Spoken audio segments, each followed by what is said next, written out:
What is everybody? Welcome to Truth or Transparency Sunday Night Live. Let's do this.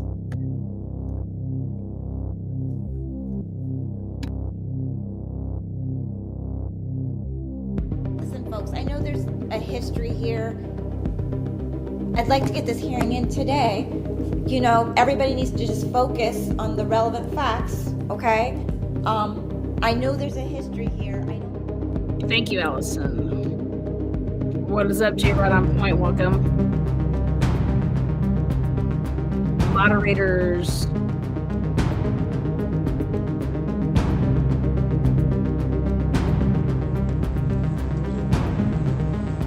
Are you talking up by Sunset Mart? Up the hill by the gas station? Yeah. Okay. Why did you?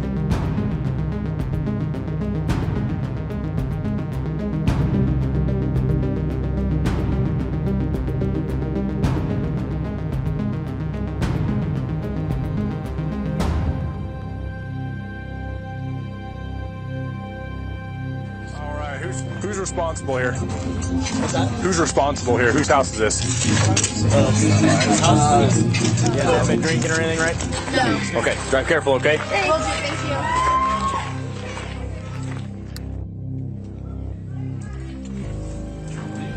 This is what the other group had that ran away. Oh, really? You just ditched it? Awesome. Yeah, those ones kept walking in the car and the other one. It's truly for the win.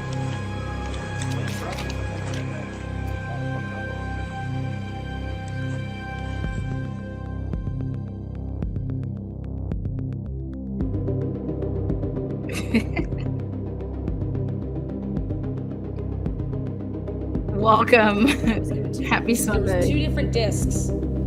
Okay? They all knew about it. We're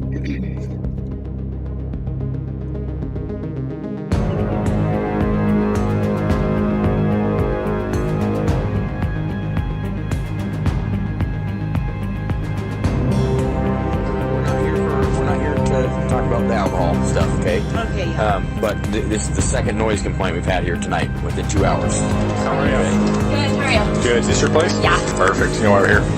And ice noise. Noise, yeah. Yeah. Big speaker right there. Yeah. Nothing against having a party once neighbors start.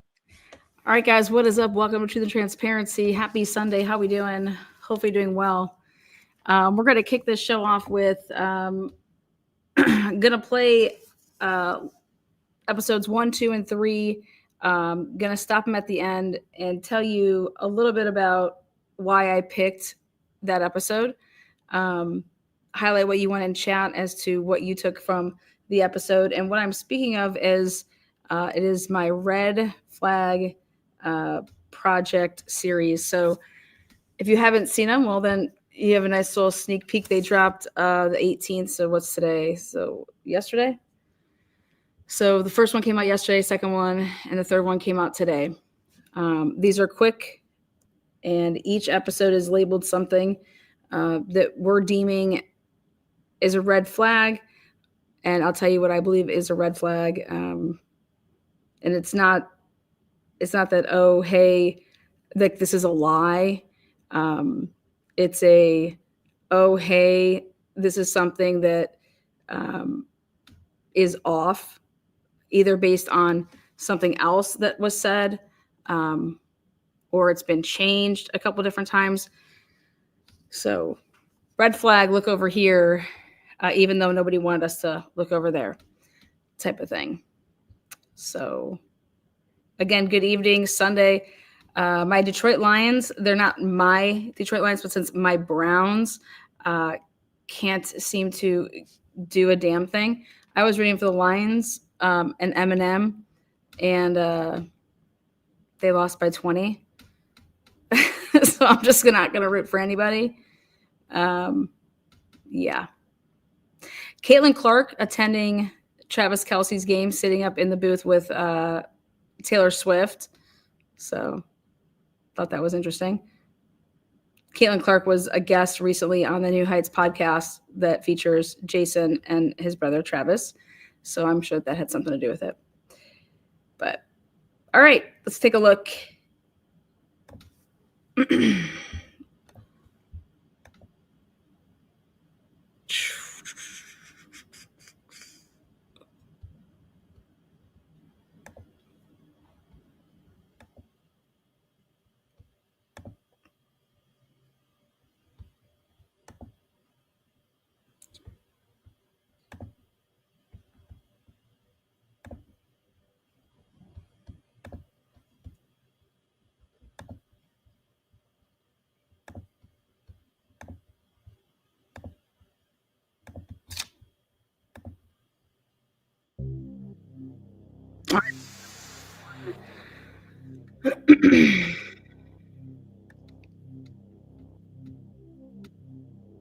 You make that bigger there.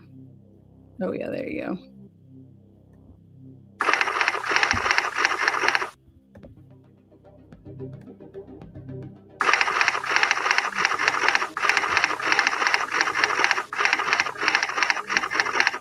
Mic drop it. Shut the fuck I normally up. do these in front of the Chamber of Commerce, and I have an audience of several hundred.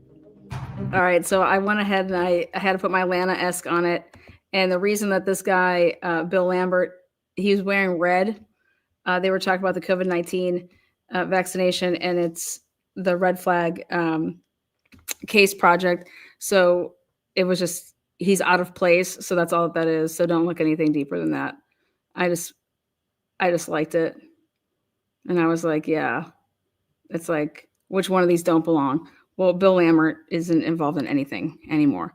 So he was my red flag mascot of choice. So that's where that came from. And today I'm doing this remotely from our city council chambers, which is myself. And since these were all going to be like drop videos, not lives. So I like how he said, and I cut it so that he was saying that he was doing this remotely, and because all the videos I've been dropping, remotely. So that's my humor. Yeah, Robin, good morning. Authorities tell me the other two roommates who survived were also likely asleep, but that they were in the basement. And when they woke up, they thought a roommate had passed out, initially calling friends over, who discovered a much more sinister scene. This morning, police in Moscow, Idaho, revealing for the first time that before a 911 call was made, the two surviving roommates of a deadly rampage that killed 4 students summoned friends to the off-campus home, telling authorities they thought someone on the second floor had, quote, passed out and was not waking up. What I do know is that they woke up later in the morning. They recognized that something was amiss as far as they believed that the roommate. Right here, I had to include this clip. We know that we've put our boy Snell up here a couple different times. So this is Aaron Snell. He works for the Idaho State Police. He's not with the Moscow Police Department. He is with the Idaho State Police. And so when he went ahead and said that they're referring to the basement, guys, as the first floor. But when the roommates woke up, they realized that something was amiss. Now think about it. That's like scripted. Something was amiss, even though like nothing was amiss, right? Because of what then we would find out, which is this whole time Dylan is a witness. Okay. Amiss. Something is amiss. Like, so again, that is right there. Idaho State Police, Snell. Wouldn't wake up. They called some friends. The friends came over. They called 911, and that's when the officers arrived. Police say multiple people spoke with the 911 dispatcher before an officer arrived. You have victims with multiple stab wounds. How does that translate to my roommate's passed out? Great question, though. That's like, I love the question. It wasn't a softball question. And then let's go ahead and see how he answers that. And won't wake up. So I haven't seen the scene, and I'm not exactly. So there we go. He says, well, I haven't seen the scene, and this is his story. Sure what they saw in the morning, but what we believe we know is that. Okay. I'm not sure what they saw in the morning, but what we believe we know. Well, I thought that what you know is coming from the roommates. You guys catch that part?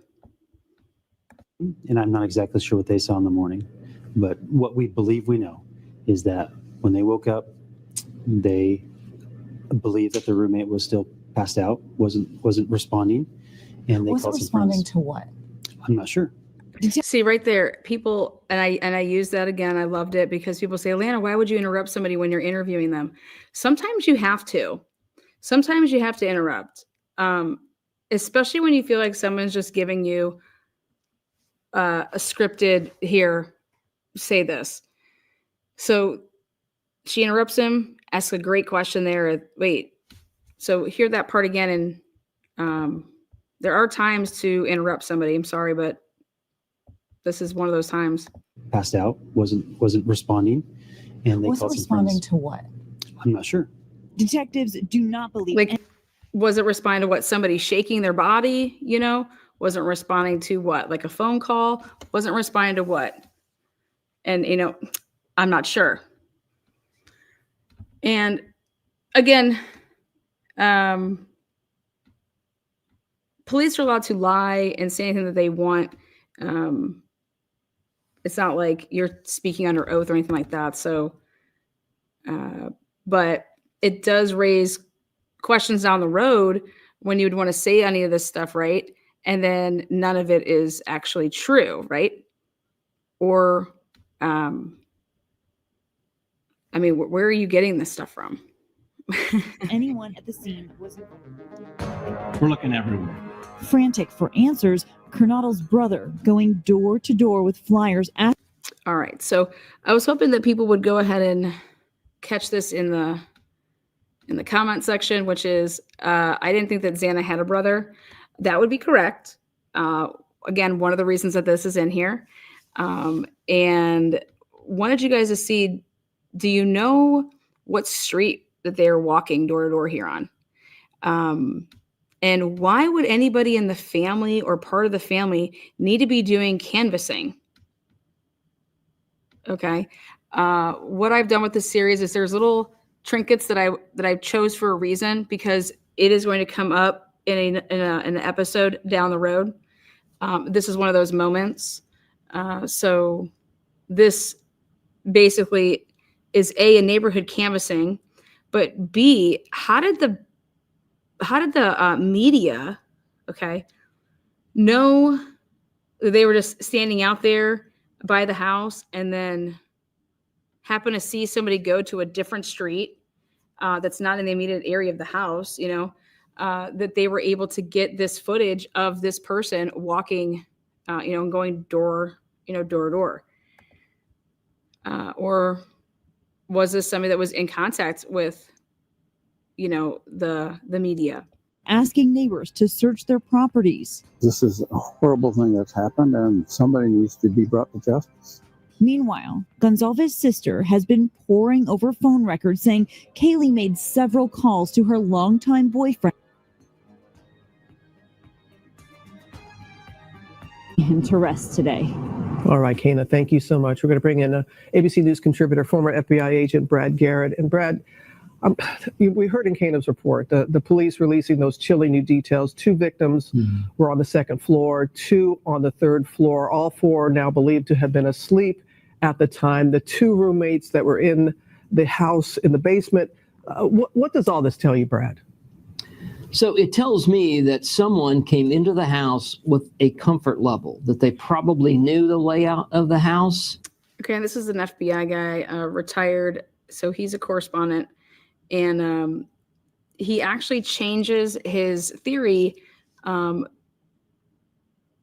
the course of the investigation before they even arrest Bryan Kohberger, and then like afterwards. So I show him a couple different times because showing the same person on how it's a fluid, case. So things are going to change, and you should be changing with the information that you're given. You should be able to eliminate things or keep things as a possibility. So that's where the fast forwarding went to. Here we go. This is.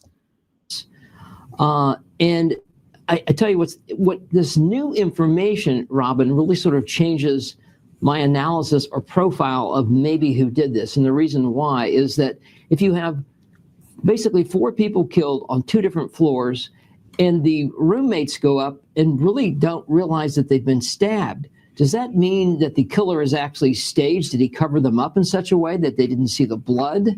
And so as a result, is this a person maybe a little older?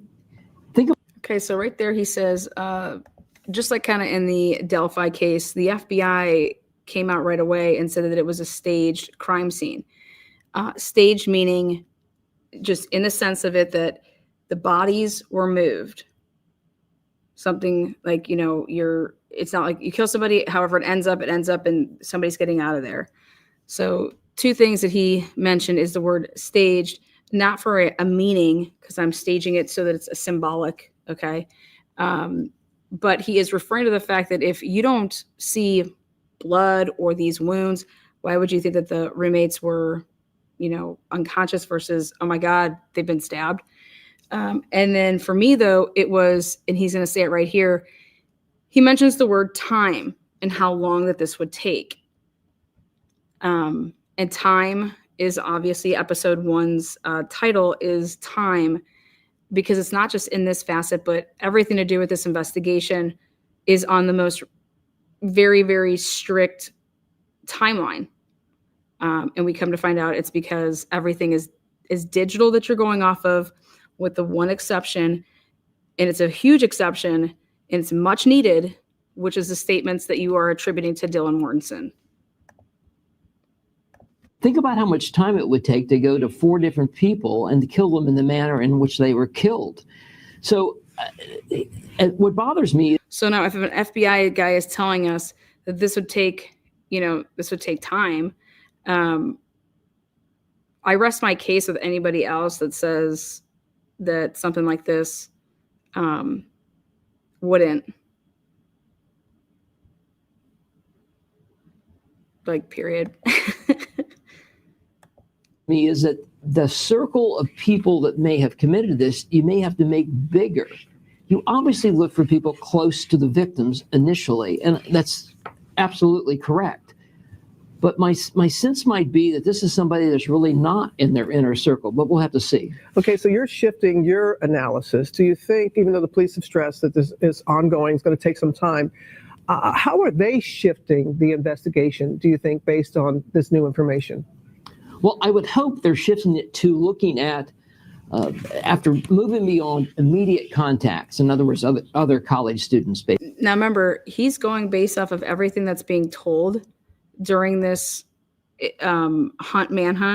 nationwide manhunt.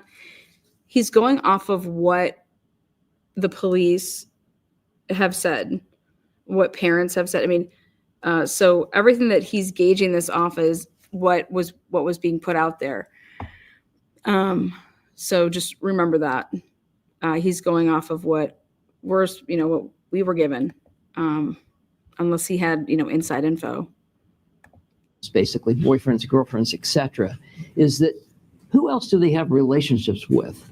People, adults on campus, people in the community, because you're going to actually have to start spreading out to people that they may have had just a casual relationship with, because this person didn't just show up in this house and commit this act. He went there to do specifically what he had done, and he's really, really confident to say he, where other people were never coming out and saying he, by the way. They, them, the perpetrator.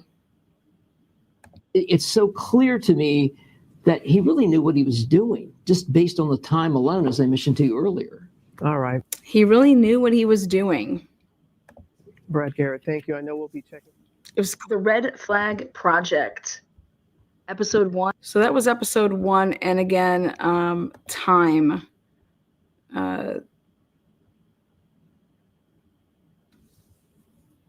So episode 2 here. Let's go remove that, add this one.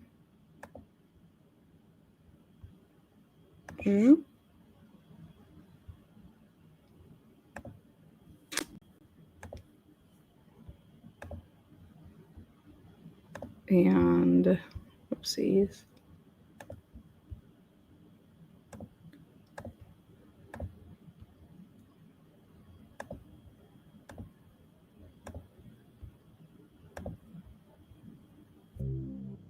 All right, this is episode 2. What is up, Boston?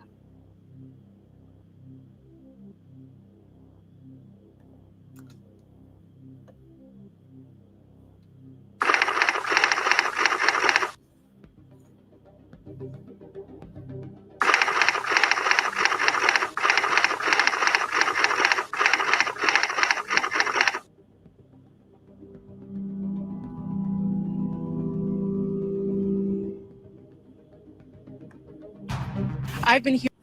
Okay, so episode 2 was highly influenced by obviously trying to start, if I was going to do like these episodes, to try to go in some type of chronological order the best that I could. Some may fall out from here or there, or maybe like a flashback to flash forward to compare and contrast something. So I attributed this couple parts in this to, I know that Creme 2 was out there. So this was the first night, November 13th. Creme said that they were out there by 3 p.m. So, and then this was them. I mean, whatever time it would get dark. In Moscow, on scene since about 3 p.m. Since I've been here, I've watched Moscow police cars come in and out of this neighborhood where officials found 4 people dead. So it got me thinking, you know, I believe that these companies, these media outlets have a ton of footage, just an absolute ton of footage. And if they don't, then I don't know what the heck they were doing. You know what I mean? If you were there, if I was there, you'd be just running a camera, just like right there at different points. So the footage that these local stations should have, kind of correlate with what I get to in this episode, which is the crime scene. So I first start with number 1 here. Based off of what Ann Taylor has said, you know, she wanted 3 training records and they were coming from the Idaho State Police. Well, what I noticed is this footage that they use here, I want you to take a look and I want you to see how the light bulb is gone. Okay. And the light bulb is gone because it's a camera in there. And this is an Idaho State Police officer. How do I know that? Neighbors say they began noticing. As a detective, see his badge there with the star. Police cars flood the area around. Now, I also know that this is on November 13th. Based on this girl's footage, that when she was doing, they did a 29-minute segment and they went in order of all their footage. And these girls that live in that house, there's an interview where they all leave. And there's one girl was the last one to leave. So this couldn't have been on November 14th because if it would have been on November 14th, it would have had to be really early because the blonde girl was the last one to leave. And you're going to see that, I think, or at least I can point it out. 12 p.m. today.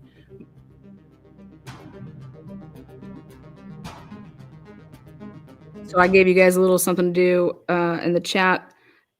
If anyone identified those officers and the agencies that they were with, use the comment section. So you'll see those in episodes from time to time. Number 1 was of those involved or who. Here's number 2. I wanted to show you guys, and I zoomed in to show no gloves. Puts a device, his phone, which I believe back in his back pocket. Lives at the residence. Officials are investigating. This is a very much developing situation. And right now that's going to either be Roger Lanier with a possibility of being Gary Tolson.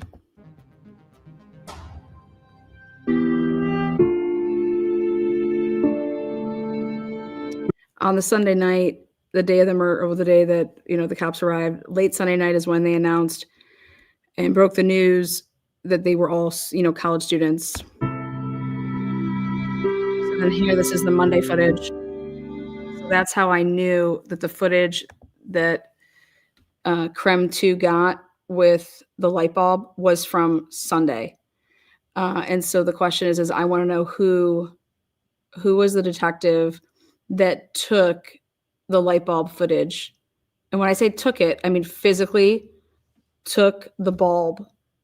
The reason being is from different motions that have been filed, Jay mentioned that it wasn't until November 18th that police came, it was like, okay, hey, we're going to sit down and like look at some of this footage, just like a quick little, like he said a certain word and a glimpse, I believe he said, glimpsed over something. And that wasn't until November 18th. But as you can see, they like literally took the camera, and I'm curious if they had like, I don't know, any type of hard wiring inside. So police still have this house here. Here's a breakdown of the timeline. There he is again. And then he has this beanie skull cap on, and that is the logo for the Idaho State Police. Right here in the blue, that is Moscow Police Department. Danny Vargas is a female. That's her in the blue. There's Bill Thompson right there. And then right here in the Scully, right in front of, this is on that Monday, right in front of Danny Vargas is potentially Maori. Timeline from what we know so far. Around 1 p.m., we heard reports of a homicide investigation near the college campus. An hour later,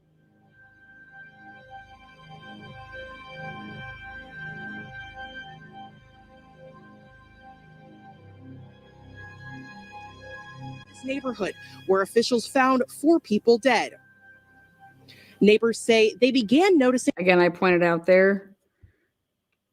Police cars. And then there's other footage that you will find on the internet, okay, that has these girls being talked to by the actual Moscow Police Department. You're going to see, I believe it's Gunderson, who has like that weird beard. He's there. And in that clip, if you go and you just Google in your YouTube search bar, Idaho4 light bulb camera, just put that in there. You're going to find a short, and it has the light bulb still intact. And so between obviously that photo and this one, it was taken. And I believe that I'm curious, did the Idaho State Police take it, or did Moscow Police, take it? So it's very interesting. Anyways, the footage that I chose, it was for purposes. Cars flood. Police department confirmed they had found 4 people dead, but it wasn't. Because that footage, guys, remember that footage is, depending on what it holds, that's going to be your footage that would have, if it caught, and if it was, I don't know if it was running the whole time or if it was just motion censored, but if it caught the white Elantra, that's going to be the best camera. So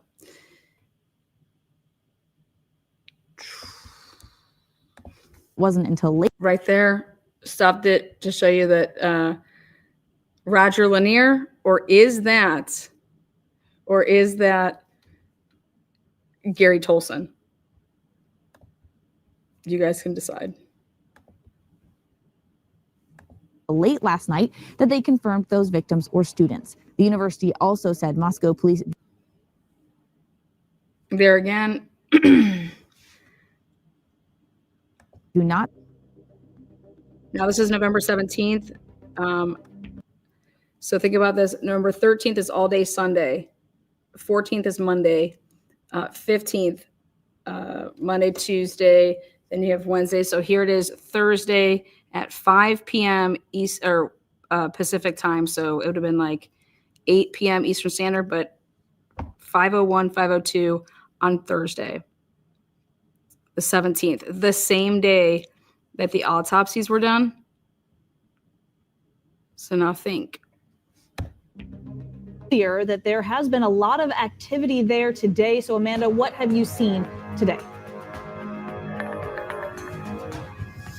Well, at this hour, the crime scene remains very active. This is the most active I've seen in the last few days. Right behind me, we have the Idaho State Police forensics team inside the house. And just within the last hour, I'm not sure if you can see from this angle, but we do want to give some privacy. One of the top floor windows, the blinds have now been opened. We can see from a different angle some of the forensics team coming in and out, some wearing plastic white suits, taking photos. Earlier in the day, I did see some flashes, what appeared to come from a camera from inside the home. They're spending all day here collecting evidence and reassessing the home here. Now, earlier today, this afternoon, I did notice the back sliding door to the house was opened at one point today. Now, we could see red markings stuck to the frame of the door.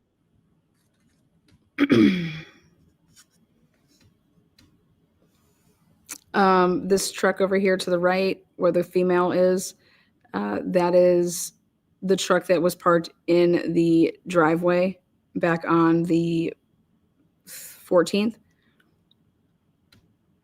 ISP forensic people. And so people were coming and going Sunday, Monday, Tuesday, Wednesday, Thursday.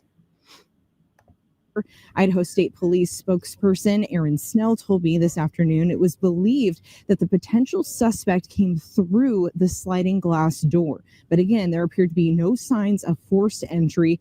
Now, he says, again, that forensic team is... Each time you see the red tape is each time that they would have broken the seal, so they have to reseal it. So that red tape that you see, when you see another piece put up there, that's just how many times that the seal has been broke and then closed up.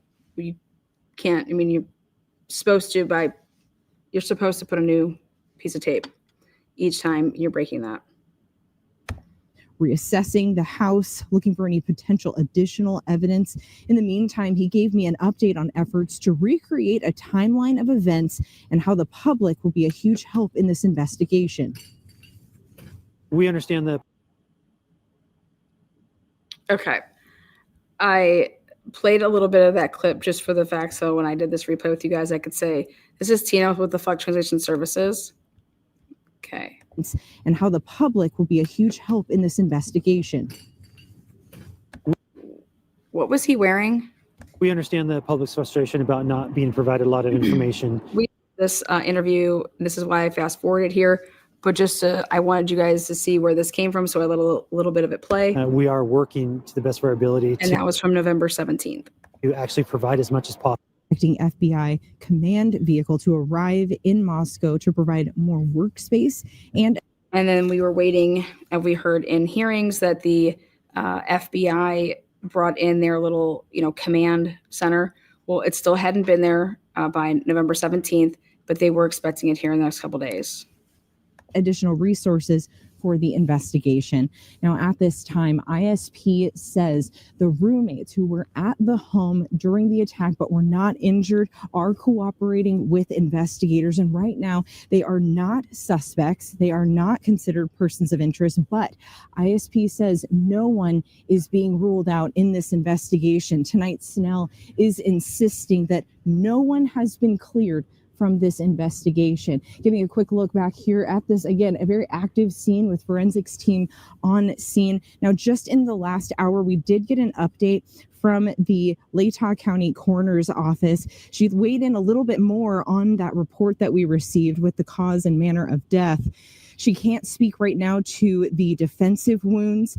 She doesn't know if the victims were asleep, and the time of death, she says, was sometime early in the morning. Again, they can't specify exactly what time of death because Kathy Mabbitt says it was reported many hours later. And at this point, the coroner says there is no way of knowing who was attacked first. We'll be keeping it. At that point, yeah. That could be something that could be determined, though, based on if there was just one knife and then the transfers, like the blood transfer from victim to victim to victim based off of who was killed first, second, third, fourth, and the mixtures. But depending on how good the lab is, for example, in the Delphi case, they did not testify to who was killed first or second. And there was just two.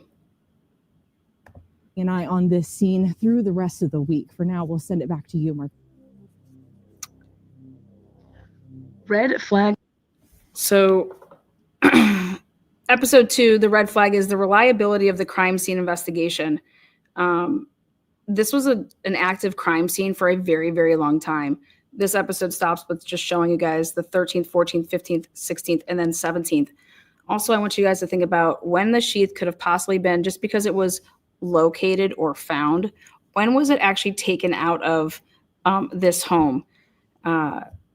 When were the bodies actually taken out of this home? Project number 2, the reliability of the crime scene investigation. I find it hard to believe that the bodies were taken out the same day, only because I tend to believe that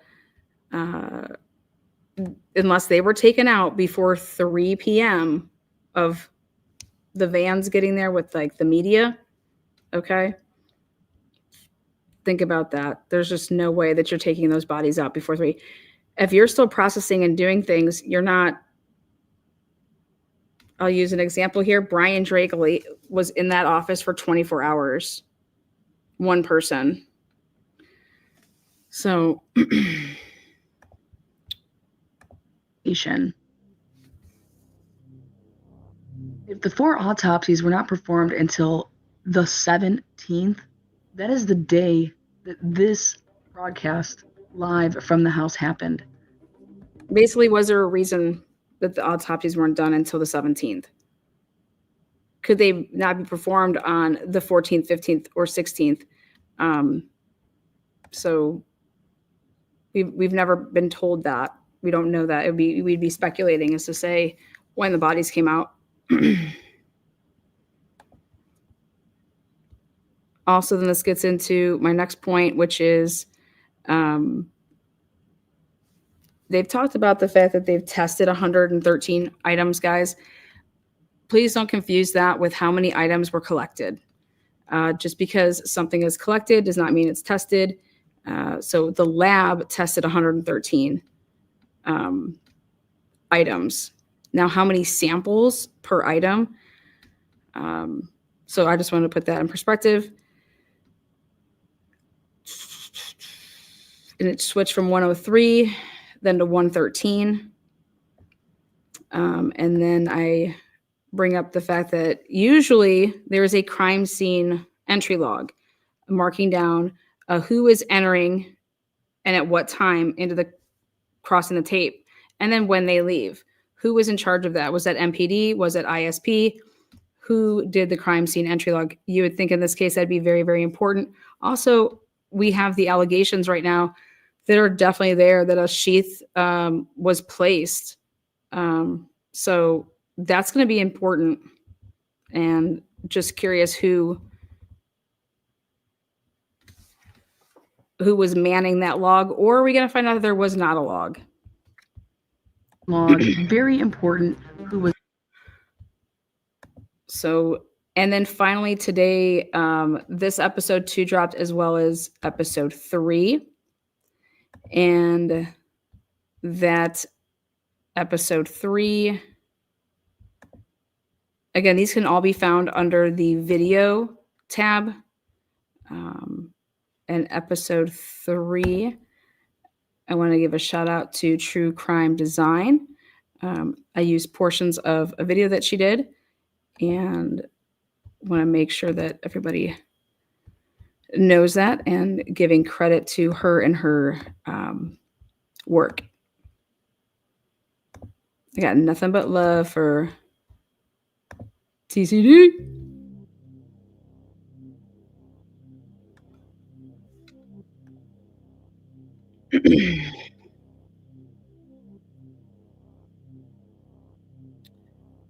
Prosecutors will go, not to every crime scene, but they will go.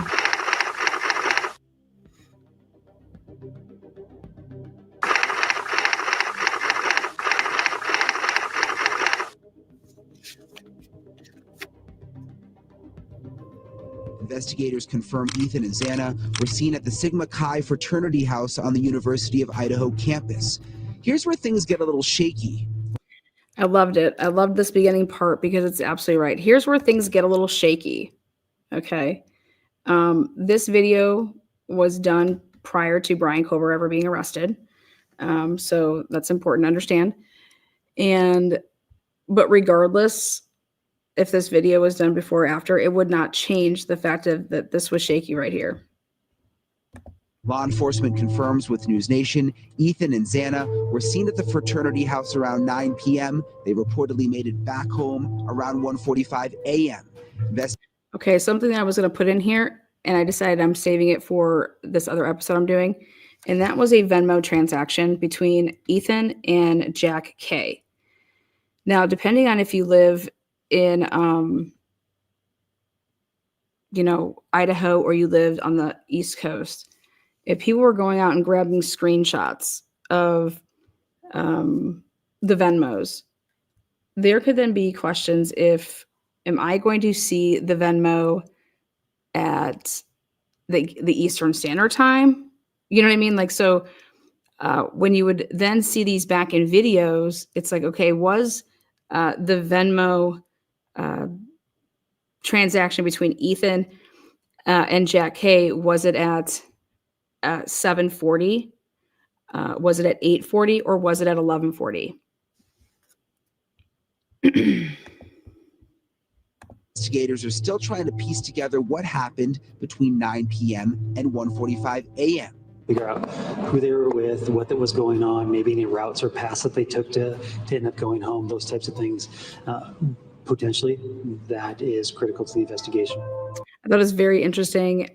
If that goes to saying what Ethan and Xana, like what path they would have taken home and how they got home, or if that was more towards the Maddie and Kaylee. But if that was about Ethan and Xana, that's very odd to me, seeing is that the Sigma Chi house is right across the street.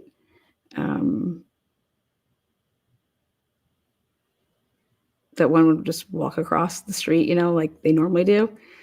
But that leads me to believe that, okay, you have them pegged as leaving. And then so where were Ethan and Xana from 9 to 1:45, and to this day, it has not come out. So it got a little shaky. Again, that's going to come up in further episodes, such as the 4chan messaging.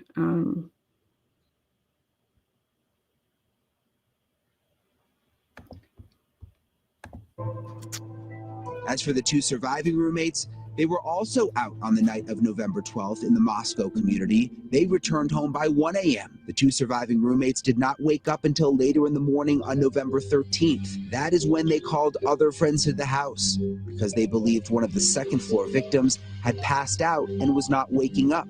At 11:58 a.m. on November 13th, a 911 call requested aid for an unconscious person.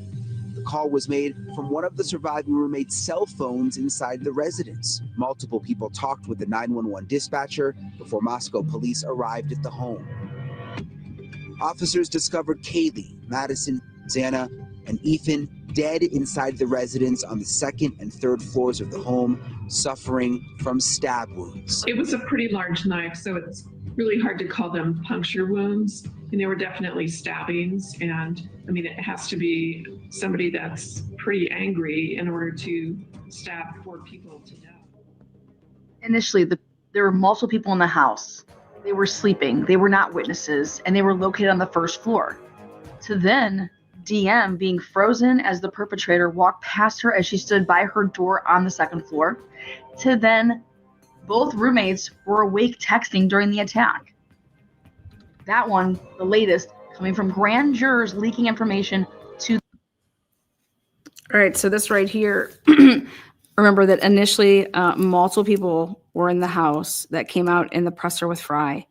And he used the word, people, not just the roommates.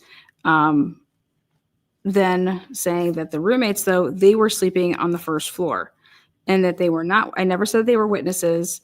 And again, located on the first floor.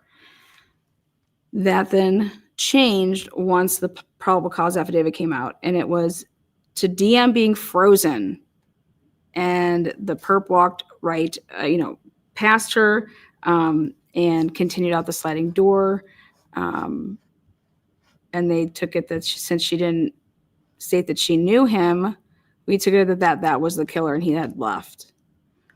Very interesting wording in the probable cause, by the way, and I think that's going to come out here in the suppression hearings. I should say the suppression hearing 2 days, possibly Thursday and Friday this week, if it needs an extra day for Friday. And then it also changed that, hey, she was originally on the second floor, to then the grand jurors allegedly spoke and reached out to family members and said that at the grand jury, it was said that both surviving roommates were texting during the attack, not necessarily with each other, but just were texting up and on their phones. To the family. Shocking new revelations in the that's right here. of 4 Idaho college students last fall. A new report claims the 2 roommates who survived the massacre were awake and texting each other while their 4 friends were stabbed to death one by one. This new revelation reportedly coming from grand jurors on the case and leaked to family members. Now, the only suspect, Bryan Kohberger, is still awaiting trial. According to the probable cause filing, one surviving roommate says she witnessed the killer, described as having, quote, bushy eyebrows, walking past her and then out of the home. Prosecutors say they do have Kohberger's DNA found on a knife sheath left under one of the victims, and the judge has entered a not guilty plea on Kohberger's behalf. Let's bring in Misty Maris, legal analyst and trial attorney. Misty, thank you so much for your time. So this is a new twist. Misty then goes over that happening. I wanted to make sure I pointed this out, which is the roommates right here. How do we know that the roommates were texting actually during this attack? Okay, because remember, they didn't hear anything. So who's labeling it that, hey, they were texting during this attack? And it's because law enforcement is the one that's labeling when the attack was. Okay. So just think about that. I think that's an oxymoron, because if Bethany is quote unquote frozen in a shock state, and then, that's why she didn't call 911 and she went back to her room and locked the door, but she got on her phone and was texting. Now, again, how do we know that the roommates were texting when the attack happened? Remember, because they allegedly didn't hear anything, right? Well, then it comes out that, oh, maybe I heard the dog and Kaylee messing around, and then I heard, oh, I'm here to help you, and then but oh wait, I'm in a frozen shock state, but now I'm going to be able to go to my room, lock the door, and start texting, because allegedly this leak came out that the grand jurors said that the roommates were texting during the attack.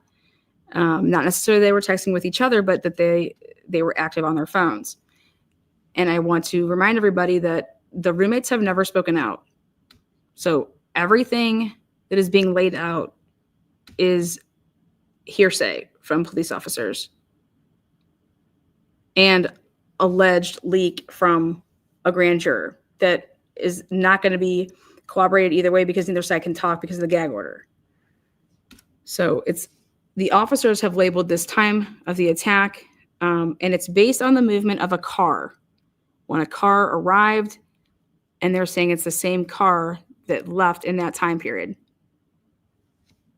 So then as time would go on and you're a forensic detective like Lawrence Mowry is, you would have the results of the extractions of both of the roommates' phones downloaded. You could possibly have those just phones in your possession, period.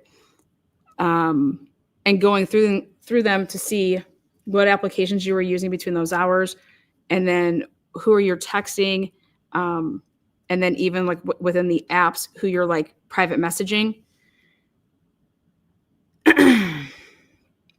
What the question's going to be is, when did anybody start looking at that stuff? That's my question, and that's going to come out in trial. So.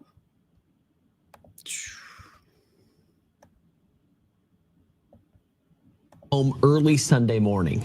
Now, this is the thoughts from one of the same FBI guys. Question many of our viewers have asked, what's the story with the other two roommates who were home early Sunday morning? Brad, what do you make of this revelation that about the two other roommates? I think it's interesting and also odd. I mean, if this murder occurred at 4 a.m, they don't report it, or someone doesn't report it till noon. What's that all about? They are the key, George, to this case. They were in the house. This type of killing, it's going to be loud, both by the suspect and the victims. It's going to take a period of time. It's obviously going to be very bloody. So I have to say this. Everything about this crime and what we're being told is literally against everything that these experts in their field are saying is just, wow. Like, that's interesting, odd. Those aren't like, yep, that's what I said was going to be happening. You know what I mean? Like, that's. And I just don't really understand that, but they are really the key. Are they suspects? Well, I don't think so. I mean, they're not talking about them being suspects at all. All I'm suggesting, it is an odd thing, right? If you're in a house, 4 people are brutally killed, and nobody contacts the police for another 8 hours, there's a big issue with that. Not ruled out the 2 surviving female roommates. Correct. You have not ruled them out as suspects? Correct. So let me clarify that. No one has been ruled included or excluded as a person of interest and or a suspect. Everyone is still being investigated. Are they witnesses? They are working and talking with detectives, and they have been cooperative, very cooperative with detectives. ISP won't say who called 911 and would not confirm who found the bodies. ISP says Okay, right there. You have in the blue again, that's Vargas. That's Danny. That's the one with Moscow Police Department. Okay. Now you have in the Latah County prosecuting attorney jacket, one of your females. And then there's Blaker. Okay. Then you have Bill Thompson up by Xana's car. And then you're going to have another Scully cap guy with the Idaho State emblem on the front. And then a guy with the black jacket there. I couldn't make him out. Protecting what the young women are telling police could be the key to the entire investigation.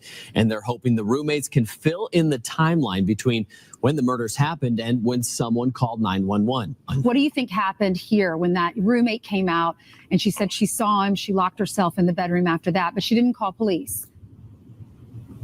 It's difficult for me to process that. And I think it's difficult for a lot of people to process that, hearing that information. We don't know what kind of state of mind she was in. And as you mentioned, she's living in this house. It's as quoted, a party house. And this is really crucial for the timeline for the state. It's almost like, if you're not going to believe that there's false confessions out there, okay, if people in Idaho have a hard time wrapping their heads around that, from what I've been told. So I think people in Idaho are going to have a really hard time wrapping their heads around the fact that Dylan just went back in her bedroom. Well, that she was unharmed, went back in her bedroom, locked the door. And then if there's evidence of them still being on the phones, and none of that went and equated to 911. Remember, it's the time of the crime.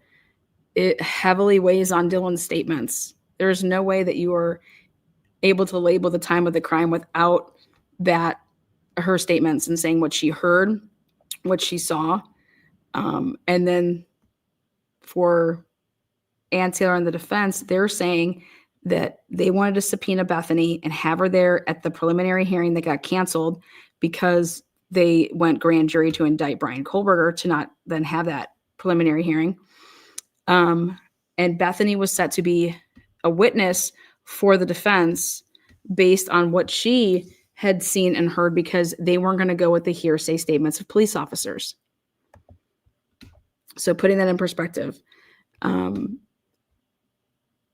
people that are out there saying that Dylan Mortensen is not going to be testifying and the state's not going to call her, You are living in La La Land, Fantasyland. That's not going to happen.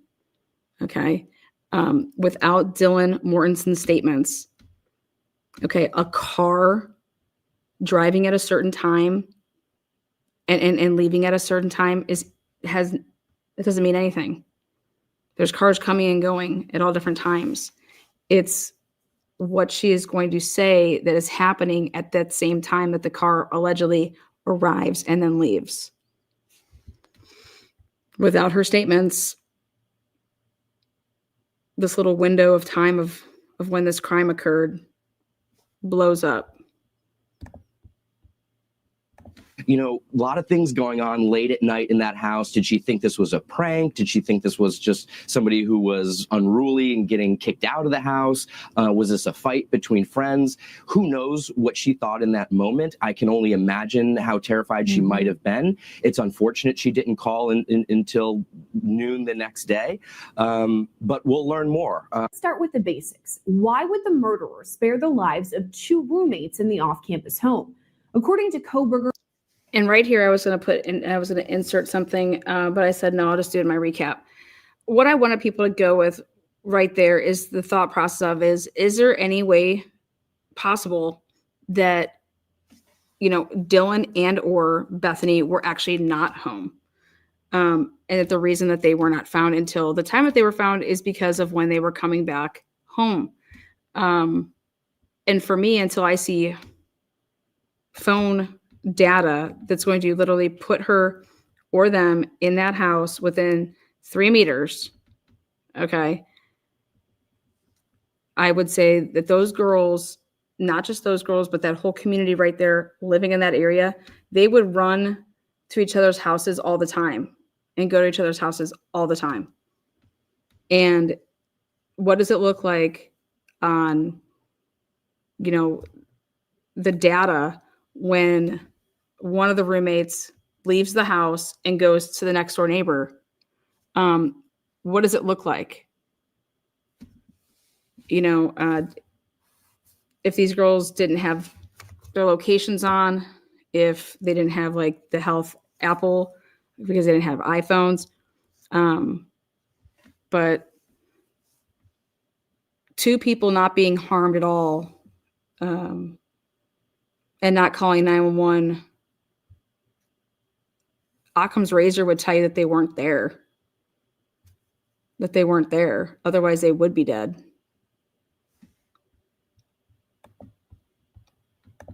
Probable cause affidavit, a roommate referred to as DM, says she saw a figure, quote, clad in black clothing and mask that covered the person's mouth and nose walking toward her. She told authorities she was in the, quote, frozen in shock phase as the killer walked past. After that, DM locked herself in her bedroom. Lead investigators to believe the deaths happened between 4 and 4:25 a.m. Here's what happened starting at 4 a.m. according to the affidavit. Police say Xana Kernodle received a DoorDash order at the house at about 4 a.m. Cell phone data also shows that she was likely awake and using the TikTok app at 4:12 a.m. A survivor. I had to throw this in there because of all the TikTok talk about not having TikTok. So this definitely made the clip. But everybody knows that your TikTok can just run over and over and over and over and over and you not be using the application. And it will just keep playing the same thing over and over and over until you swipe, you know, if it's open and on. And so I'm curious about that.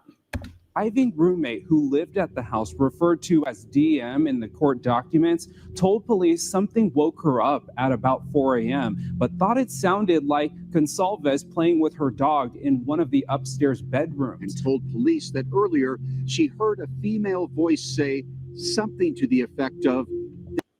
Again, you're going to see what this episode's called here in a second. But remember, everything...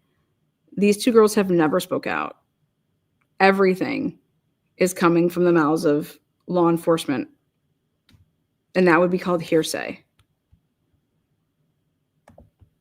These girls have never spoke out. There's someone here. And later, a male voice saying something to the effect of, It's okay. I'm going to help you. I've always said this. You live with people, you know what their voices are. To say that it was a male voice that said that, and not Ethan's, then you have the female voices. And I think that she would know what Kaylee's voice sounds like. I think that she would know what Maddie's voice sounds like. And I think that she would know what Xana's voice sounds like. So, because there's a point where it says that DM says that she thought Kaylee said there's someone here.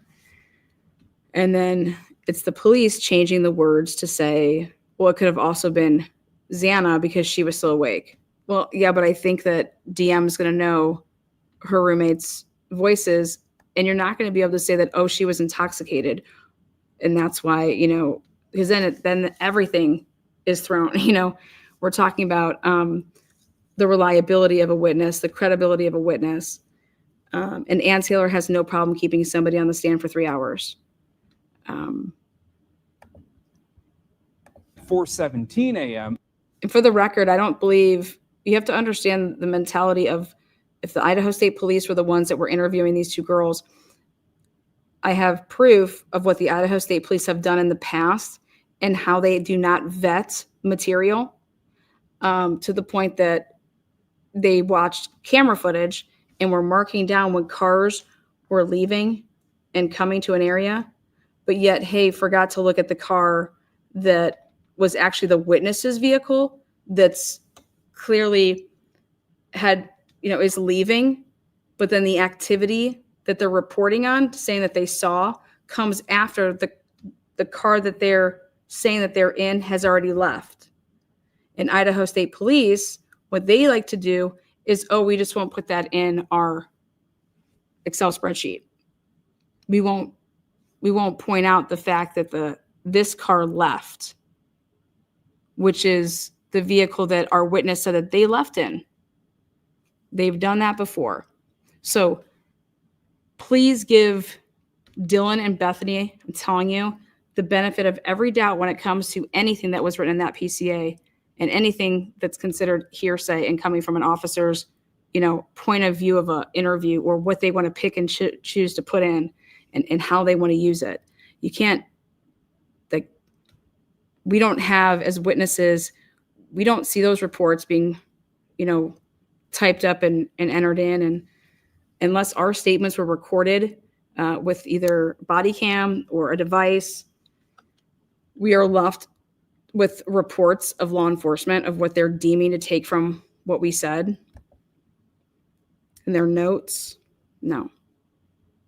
So a security camera in the area picked up a distorted audio of what sounded like voices or a whimper, followed by a loud thud.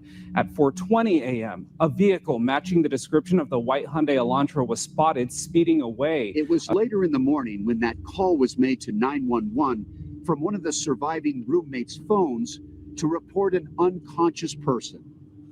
It is unclear what occurred in the hours before police were called.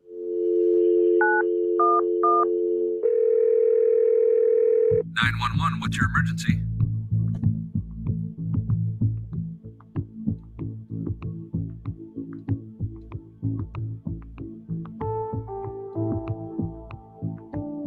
Detectives believe that on November 12th, the two surviving roommates had also been out in the Moscow community separately, but returned home by 1 a.m. on November 13th. The two did not wake up until later that morning.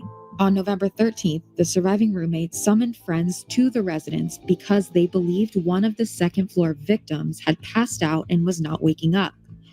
At 11:58 a.m., a 911 call requested aid for an unconscious person. The call was made from one of the surviving roommates' cell phones inside the residence. Multiple people talked with the 911 dispatcher before Moscow police arrived to the location. Officers entered the residence and found two victims on the second floor and two victims on the third floor. Now, I, like most people, have problems here. 8 hours is a very long time to be in an active crime scene with victims who have sustained injuries of this magnitude. all murdered through stabbing with some kind of probably a larger knife. She told police some of the 4 victims had defensive wounds, but none had signs of sexual assault. What is it that you saw? Well, there was a lot of blood. It's a very sad scene with 4 murdered college students.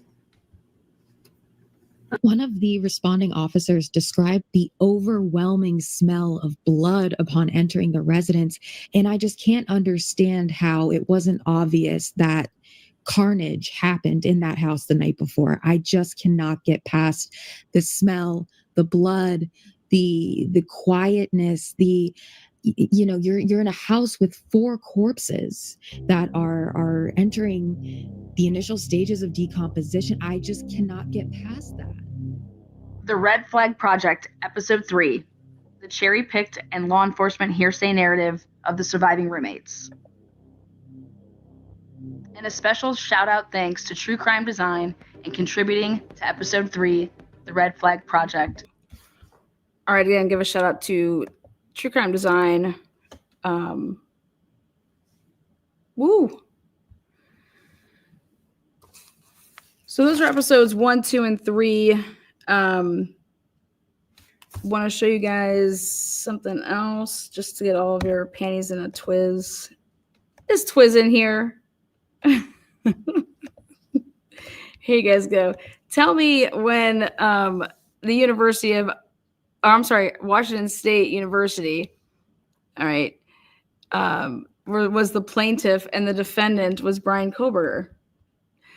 Myself and Bella, we took the liberty to go out of our way at the end of last week and have numerous conversations with our fellow friends over there at the Pullman Washington State University law enforcement agencies to call around and find out what's this all about?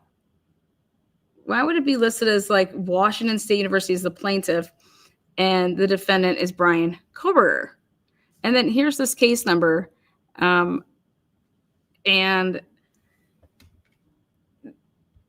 if this is, would you have a case to no trespass somebody? Anyways, at the end of the day, there is no record of this existing in any of like the Washington databases.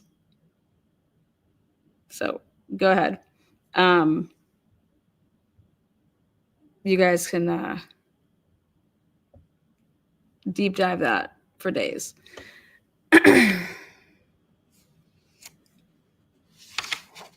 This is stuff I was able to obtain. I don't know if it's still obtainable, but this is back getting all of the, these were all uploaded. And I don't know if they've been taken down since, but this is all of my WSU stuff for Bryan Kohberger's apartment. Yeah. I want you to take a look at something here too. So, remember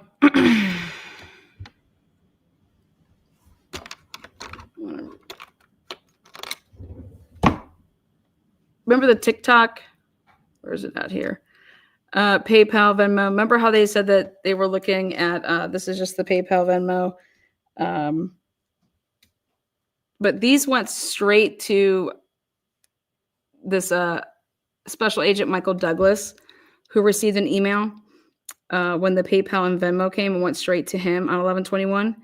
And then Mowry received an email on 12/12 from Special Agent Douglas.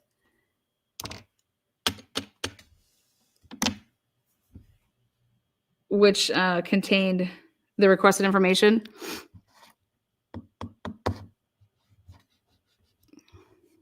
So that would mean that Mowry and the Moscow Police Department, again, they don't have the information, right?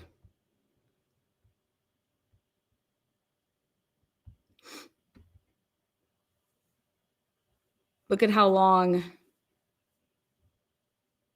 would pass, how many days would pass until Moscow Police Department would receive, oh, here you go. So who's going through this stuff? There's 120 people on this case. I'm telling you, man, so many people were doing so many different things. And it's just like, how are you keeping track of all of this? How is someone like Payne keeping track of all of this? This whole investigation. Now, in the upcoming, so we have this Thursday, we'll be doing a big pregame on the Wednesday night for the big Thursday suppression hearing. So we're tailgating for the truth. I've really looked into, remember the Cowboys? Remember the Cowboys? So the Cowboys, I am now fully convinced that those are FBI / possibly, if any of them are Border Patrol / Marshals, but 100% FBI.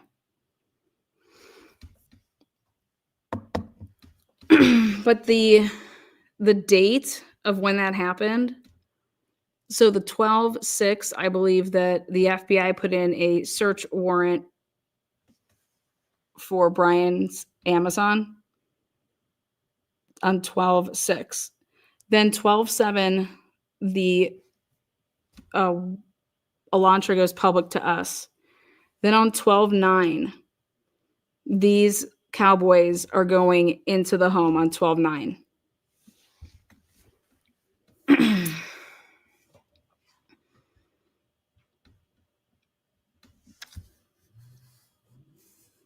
If you guys can remember, those are those dates.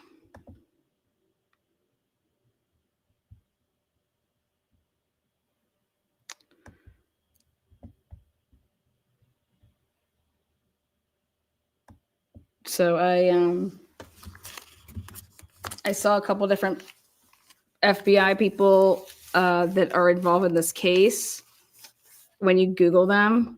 So Nick Balance, when you Google Nick Balance and you look up Nick Balance and what he used to do, I believe he was a U.S. Marshal, wasn't he?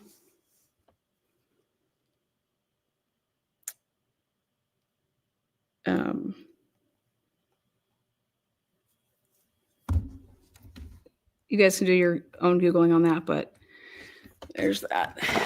So, yeah.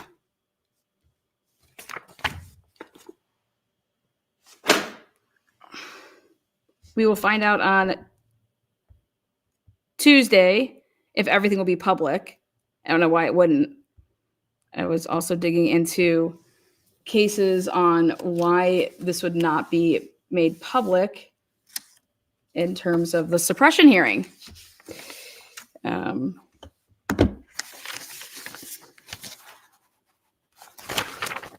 So other episodes for the Red Flag Project that are in progress have stuff to do with the Elantra, WSU, with the FBI connection. Obviously, there'll be a drug episode. Greek life, there's going to be a mad Greek.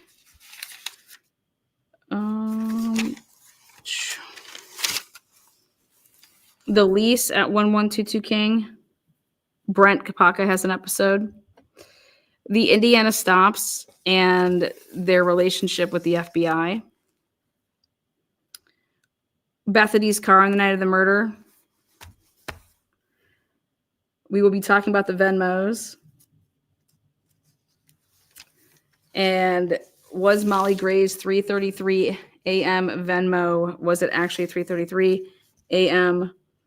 We're going to be talking about Dylan's boyfriend, Quinn Kelly. We'll be talking about the DoorDash and the relevance with the 12/6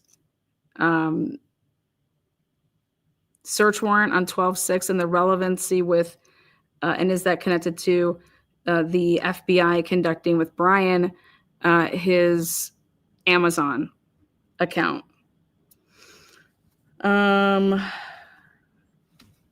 Obviously, Jack Showalter, hoodie guy.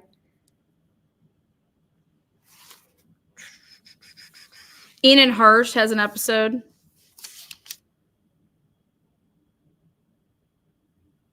Obviously, the noise complaints. The demolition of the house. The Attorney General's office. Cy has an episode. Steve G has an episode. Snapchat has an episode.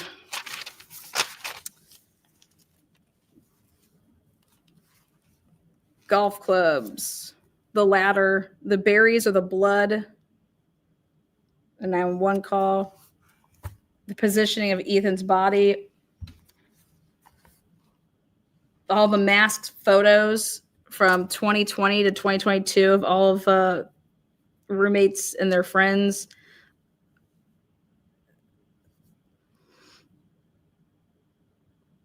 Bloody instead of slutty Halloween. I mean, just the no forced entry into the home.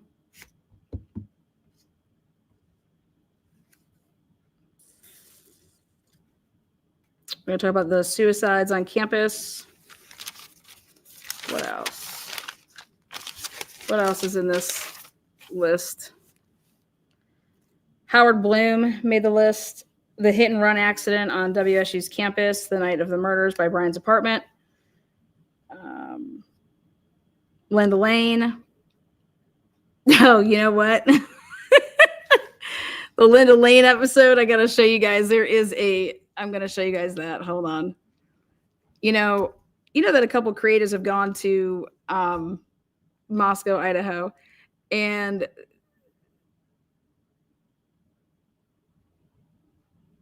there's an episode that Gray Hughes was live, and he goes up to show the cameras of Linda Lane, and he was met with so here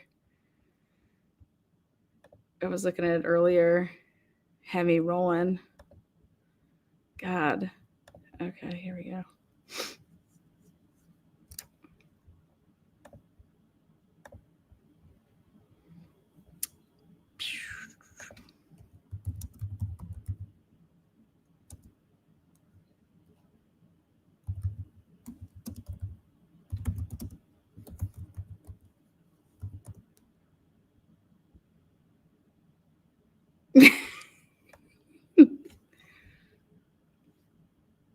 Oh shit. Where is it?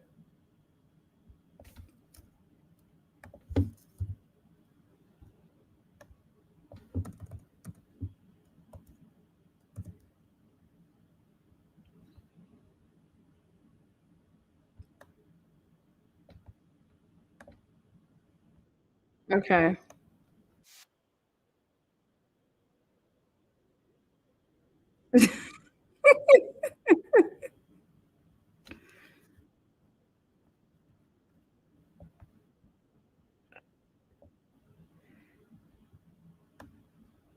Okay, where is this? You guys, he was attacked. Oh boy. I'm gonna have to ask.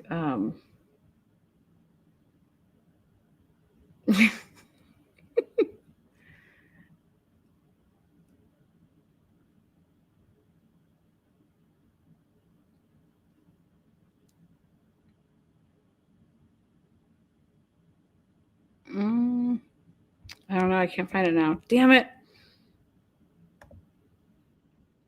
You guys, I was rolling.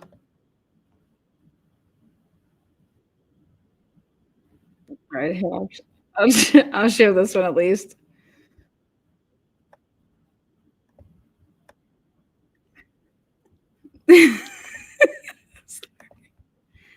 in my ear and I can't get it out.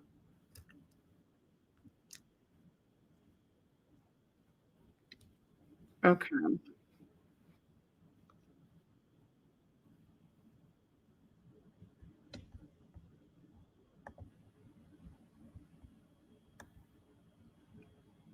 Here. Okay. So I had no idea what this meant, and then I was very quickly informed. Okay. All right, guys, we're 11 short. Is there any way? I mean, I'm not sure why. It used to be so simple. If I'd say, hey, we're 11 short, somebody would get to the number where we get to the gifting the 5 memberships. It was always, just seems now it's just tough. Let's see. The name of this title was Gray Holds His Show Hostage for $11. You guys, I fell over. I said, wait, what is this? Well, I guess he refused to continue his show.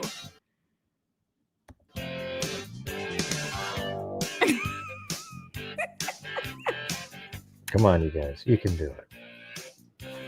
You can do it. And then we'll move on to the Leibelsberger stuff. I just want to reach the goal, donate the 5 memberships, and then we can get on to the next portion. Okay. Anyways.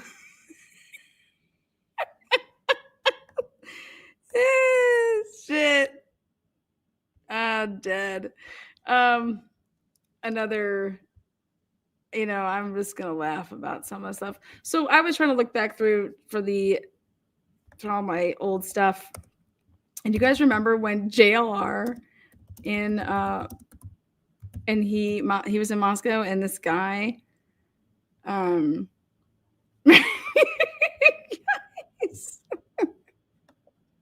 you guys, I fucking love JLR. Here, just giving a shout out to remember this?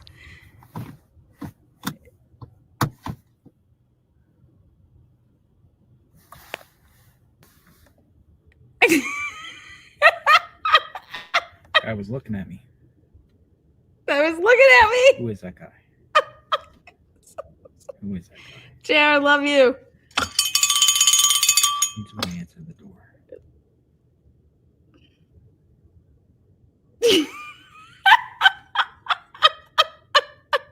Come in.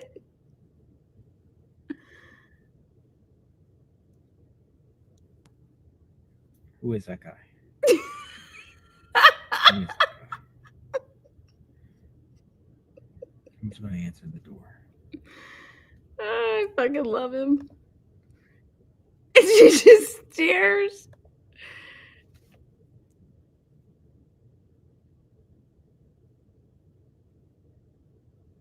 The thumbs up. I'm here, Moscow home. What happened? This is King, Taylor, right in front of me, Sigma Chi. Sigma Chi. All right, so JR had a little run-in with this flag guy, right? So let's pull up. Again, guys, I was going through, I can't even tell you how many videos the past couple days.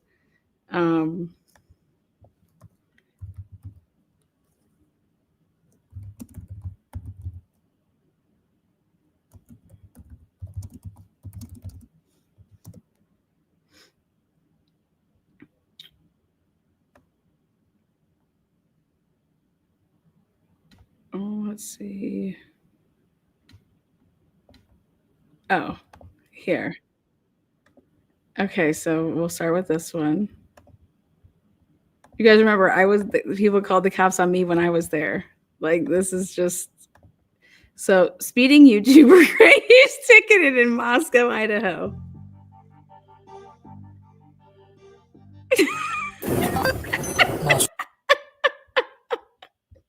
26 traffic. So we're messing me going a little too fast. Hold on a second. He's live. Just a second.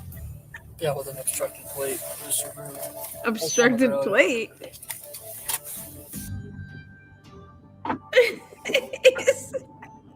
Oh shit. Where do I go?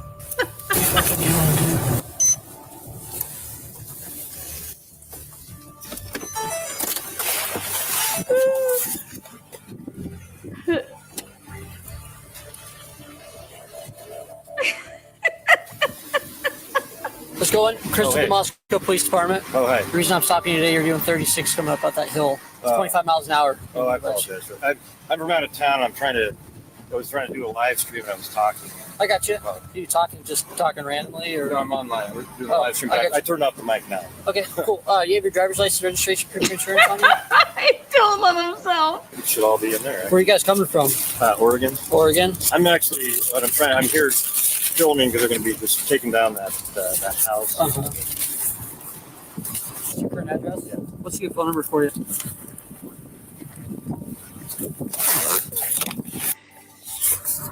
Hopefully it just gives me a warning.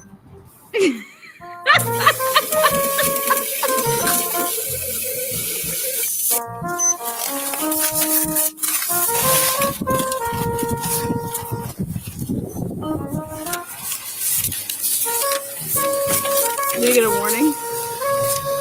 Issuing a citation etiquette. You're going 11 over. Okay? Okay. Sound good? Have any questions? Well, it doesn't sound good, but I get it. Yeah. It's not like, If you have any questions on how to take care of it, you can take care of it in person on the internet. I think there's a phone option as well. Okay? Take care of it on the internet. All right. My registration is there. Yep. I'm safe rest of your day. Just another day in Moscow. Speeding. Oh shit, he got a speeding ticket. Oh fuck. Oh man.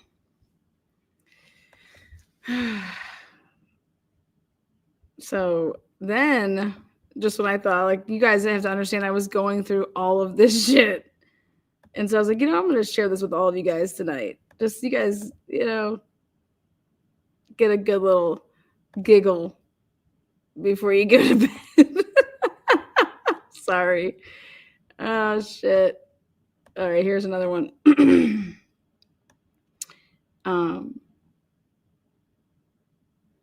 This is the one I wanted where it's the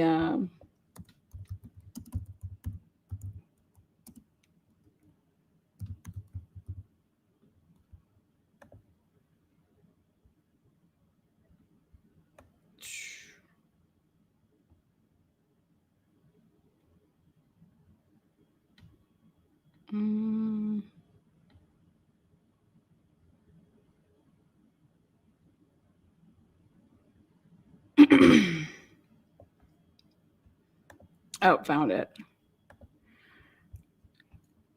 Okay, here we go.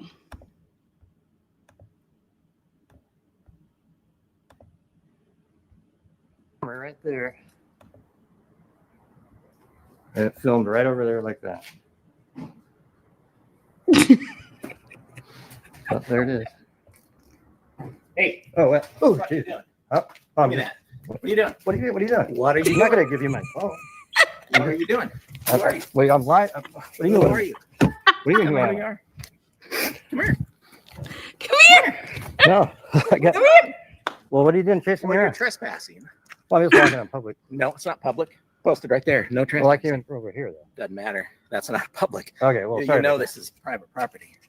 Well, it's a parking lot. No, that's Why are you parking lots getting are really- private property. Why are you getting so close? Because people like you keep turning all this crap into bullshit. No, I'm doing and a true harassing. story. No, bullshit. You're harassing everyone. Well, I'm doing it Well, you're the. harassing me and my tenants Well, I by apologize. being here. All right, I'll take Get All right. out of here. What's your name? that. Gray's menu. What is it? Gray. Great. What's your last name? Oh, don't worry about it. Uh-huh. Uh-huh. Don't begin. You'll get arrested. You jump again, you're gonna get arrested. Gee, what a psycho. Jeez, what a sight. A lot of psycho people over here, I'll tell you that.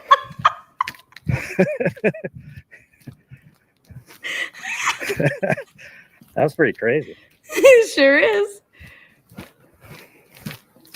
Anyways, you can see there where the surveillance camera was. That was pretty wild.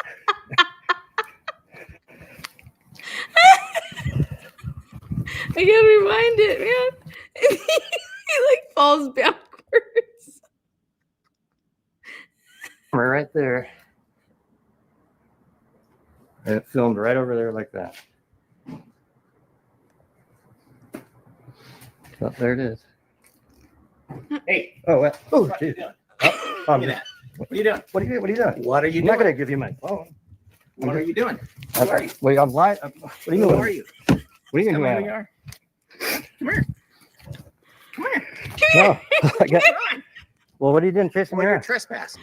Well, I'm just walking on public. No, it's not public. Posted right there. No trespassing. Well, I came over here, though. Doesn't matter. That's not public. Okay, well, You sorry. know about this is private property. that. Well, it's a parking lot. No, that's Why are you parking lots getting are really- private property Why are you getting so close? because people like you keep turning all this crap into bullshit. No, I'm doing and a true harassing. story. Yeah, No, I'm doing a You're true harassing story. everybody. Well, I'm doing it Well, the. you're harassing me and my tenants Well, I by apologize. being here. All right, I'll take it. Get All right. out of here. What's your name? Gray's my name. I'm sorry. Gray. Gray. Oh, don't worry about Why are you getting so close? Get arrested. it. Okay. Gee, what a psycho. Jeez, what a psycho. A lot of psycho people over here, I'll tell you that. I will say there are some fucking wackos out there. That's pretty crazy. That's pretty crazy. Anyways, you can see there where the surveillance camera was. Oh my god. That was pretty wild. Sorry.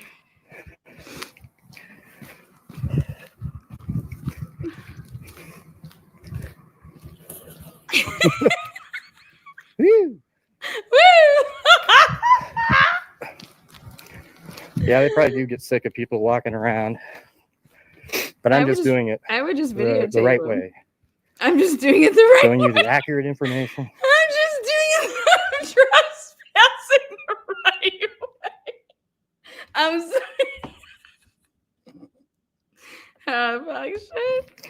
Not the crazy conspiracy stuff. Okay.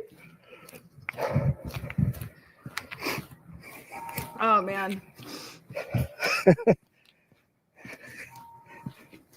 That's fucking hilarious. The right way.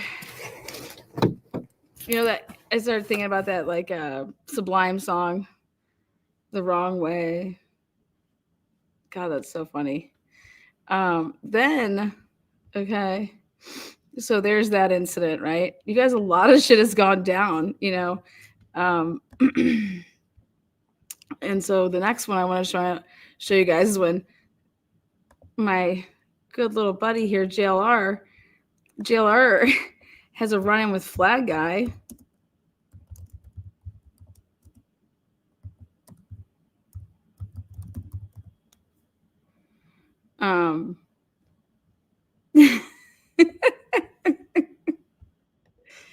There's consequences. Okay, here we go. Oh shit. You guys, I'm telling you, it's wild out there. So Jonathan Lee Riches goes live. Breaking news: man arrested outside Moscow, Idaho.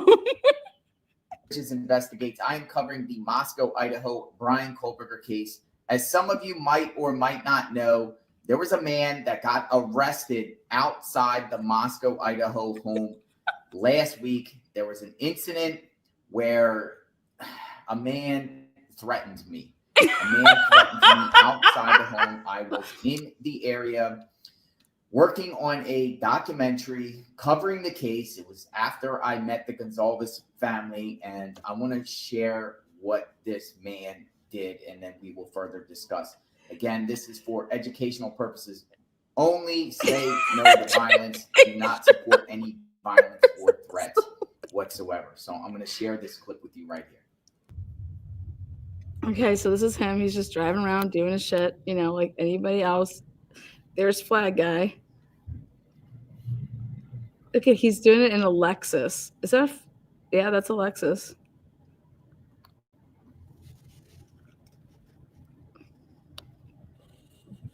Watch this shit. He blocks the way. It's the only way out of there. How's it going? How's it going? I see your fucking face here again. I'm gonna fuck you up. Okay? I'm gonna give you a fucking fair warning. I don't like your fucking YouTube. You're making this fucking place look like a fucking clown. I'm gonna give you a fucking fair warning. Maybe you should call the cops and let them know about me, because I'm gonna give you one fucking fair warning. If you don't think I'm fucking true, I'll drag you in the car right now. Leave this fucking place and don't come back. You understand? I'll pull away so you can get the fuck out of here. I see you in fucking town today. Anywhere, I'm gonna fucking get you. Have a fucking good day, motherfucker. What the fuck? What is wrong with this man? He's his license. You guys, that's the only way out of there. You cannot leave. Okay, he's stuck there. Like, he blocked him in. He blocked him in. Have a fucking good day, motherfucker. Have a good day, motherfucker. Are you kidding me? What? I'm really fucking playing with you, huh? Huh? You think I'm fucking playing with you, huh? You think I'm fucking playing with you, huh, motherfucker?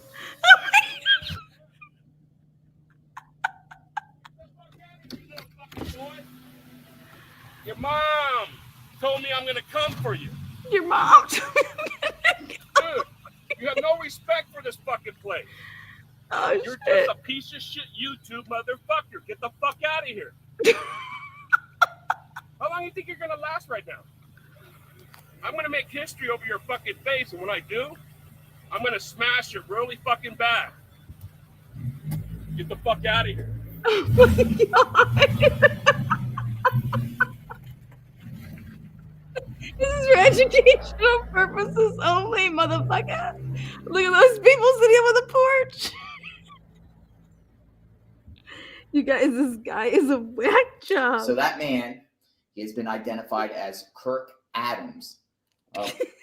Pulled out his car to block me because he didn't want me in the area. I don't know why, and came up and made serious threats towards me. And, you know, I just stayed quiet the entire time. Now, as soon as I left the scene, I did the responsible thing and I called 911 to report this guy. One, because he said he was going to do bodily harm on me if he sees me anywhere in Moscow, not just there. So 911 got called and officers arrived on the scene. I shared the video with the officers, and this is what happened. This is what happened.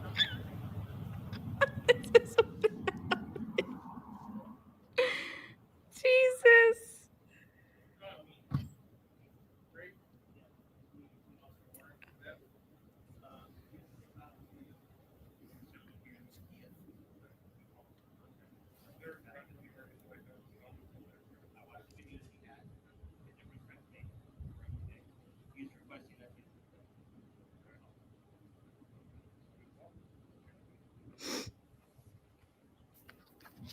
They arrest him.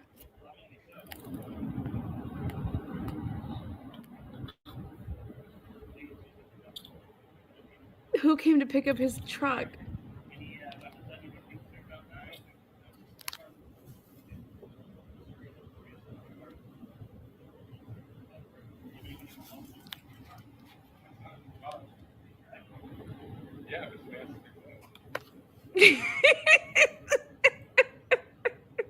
So sorry.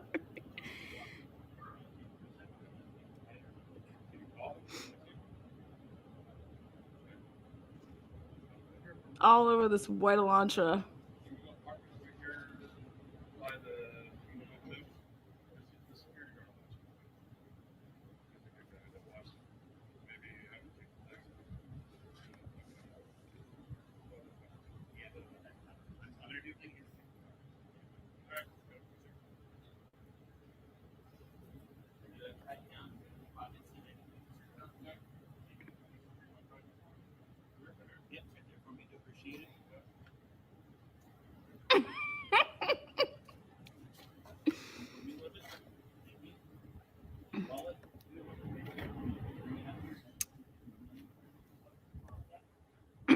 I love them too.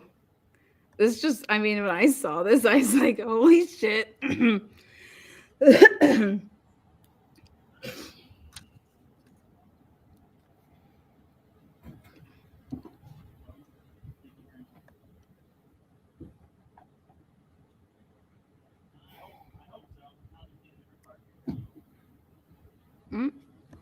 Guess he's charged. Let's see. These are his closing remarks.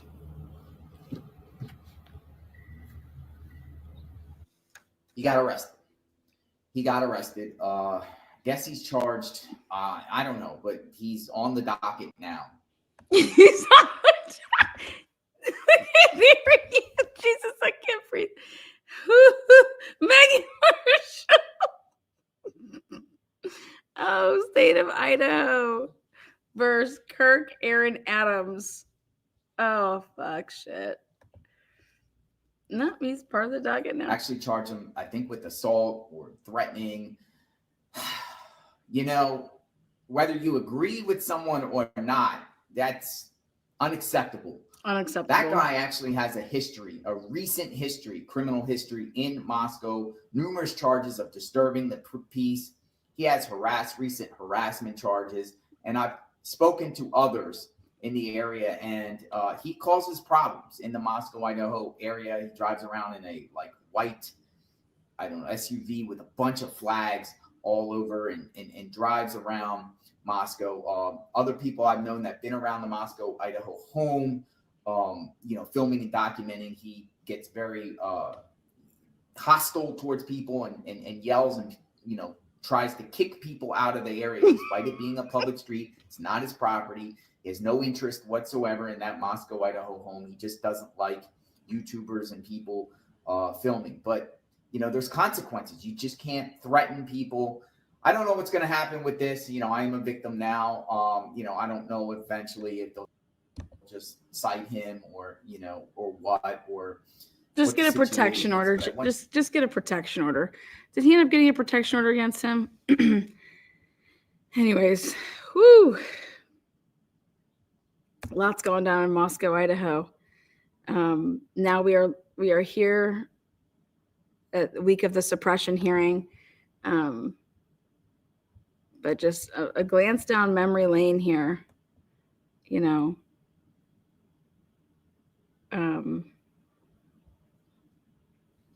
see. I think there's one other one.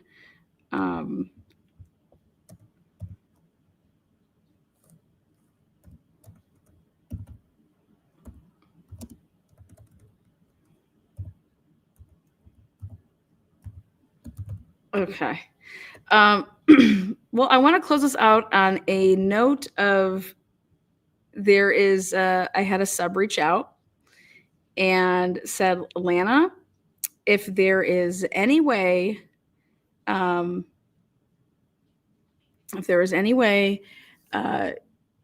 case could be solved, I think you could do it. There is a $35 million reward. And I said, shit, that makes Jennifer Drift like a cheap ass. $35 million reward. And so, let's see.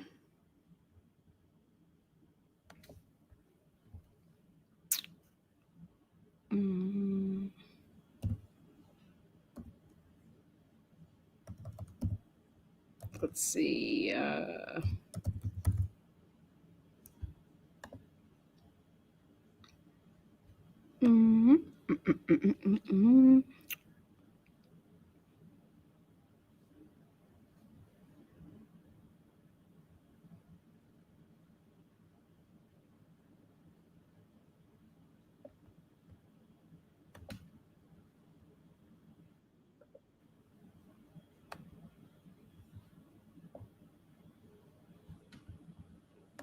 Here you go. I'm going to play a clip of it for you.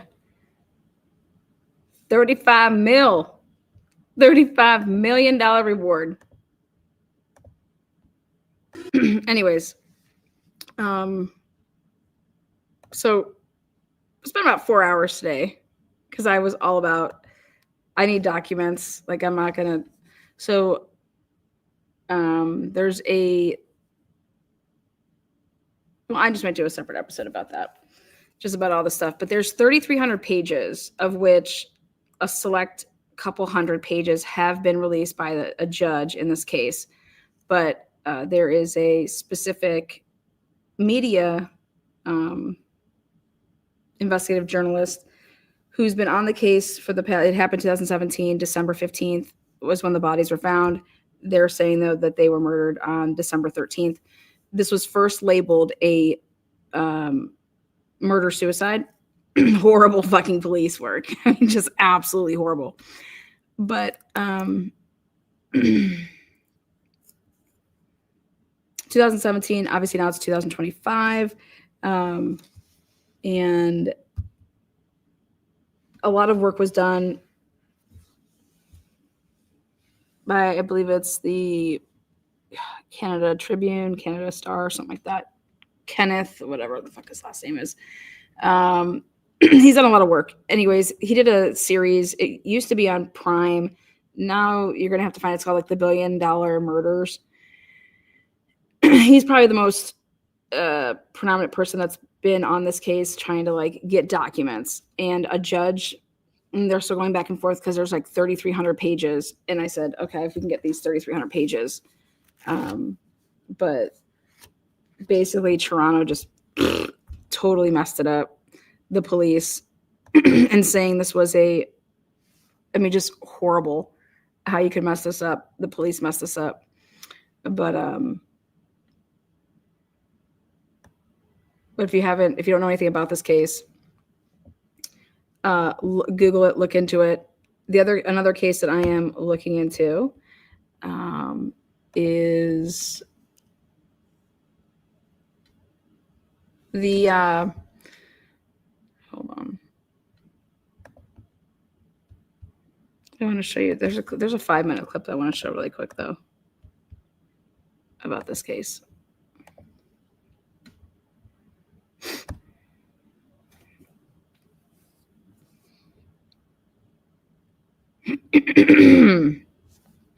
God, I have no voice.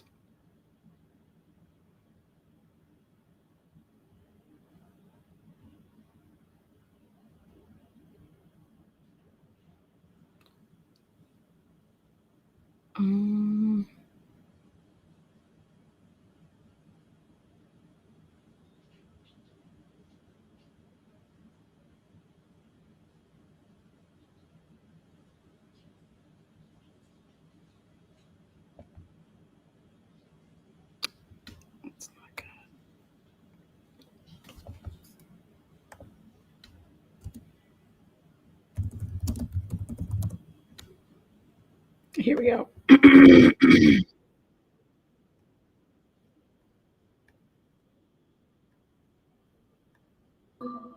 Using a mix of the Okay, so I like this. It's just 5 minutes.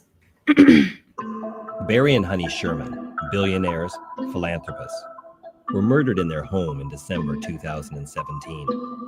Using a mix of the Sherman home's real estate photos and Toronto Star images, I'm going to present the most likely scenario for what happened at 50 Old Colony Road. Yes, it is. This is Honey's Lexus SUV on the afternoon of Friday, December the 15th. Police were already inside going over the crime scene. It is likely the Shermans had been dead 36 hours. They were last seen alive together on Wednesday at Barry's Apotex offices. Honey headed home first. She always parked here, to the left of the ramp to the underground garage and close to the side door. Here you get a better view of the door, which was often unlocked. Barry and Honey rarely used the front door of their house. Later on Friday, their bodies would be taken out that way, carried upstairs from the basement and across the grand central hallway. The side door Honey normally used opens into a vestibule leading to the laundry room, kitchen, and breakfast area. Honey was likely home by 8 p.m. The only obvious sign of her movements inside the house after she arrived is the location of her iPhone. The realtor who discovered the bodies noticed Honey's iPhone in a powder room friends say she never used, located at the front of the house. The iPhone, with its jeweled case, was sitting upside down on the edge of the vanity. Sherman family and friends speculate Honey may have ran there to escape her attacker. There are two possible stairway routes for an attacker moving Honey from the main floor to the basement. One is in the middle of the house, leading down from the grand hallway on the main floor to the basement rec room. The other is at the back, a spiral staircase which ends in the basement closer to the pool where the bodies were eventually found. It has been speculated by family, friends, and forensic experts that some of the post-mortem damage to Honey's face was caused by her being dragged down the stairs. Two puzzling findings to note, given that Toronto police said there was no sign of forced entry when they arrived. First, an open basement window. With the house for sale, the wall under a window in a front room had been painted to cover water damage. The window was left open to air out the smell. The day the Sherman bodies were discovered, the realtor and clients touring the house noted the window was open about 6 inches. The other finding of note was an unlocked outside door near the underground garage where Barry parked his car. The rarely used door leads into a stairwell. Steps go up to the patio outside on the west side of the house. The realtor noticed that door was unlocked. It's possible this is how the killer or killers entered and left the Sherman home undetected. Barry Sherman would have driven his car down the ramp and parked in one of 6 spots. There are 2 exit doors from the garage, a small door into a utility room, and a double door into the hallway by the spiral staircase. The realtor touring clients that Friday morning discovered 2 items just outside the door near the staircase: a home inspection report Barry had promised to bring home from the office, and his leather gloves. The realtor, not realizing the significance, picked both up and put them on a knee-high ledge in the hallway. It is likely that Barry Sherman was grabbed at the spot his gloves and papers were dropped. The attackers would have then moved him past the spiral staircase and down a long hallway with the sauna and other rooms on the left and the garage on the right. At the end of the hallway is a door to the pool area. This is the pool room where the bodies were discovered. The Shermans were in what police have described as a semi-seated position. Belts looped around their necks were attached to a low railing.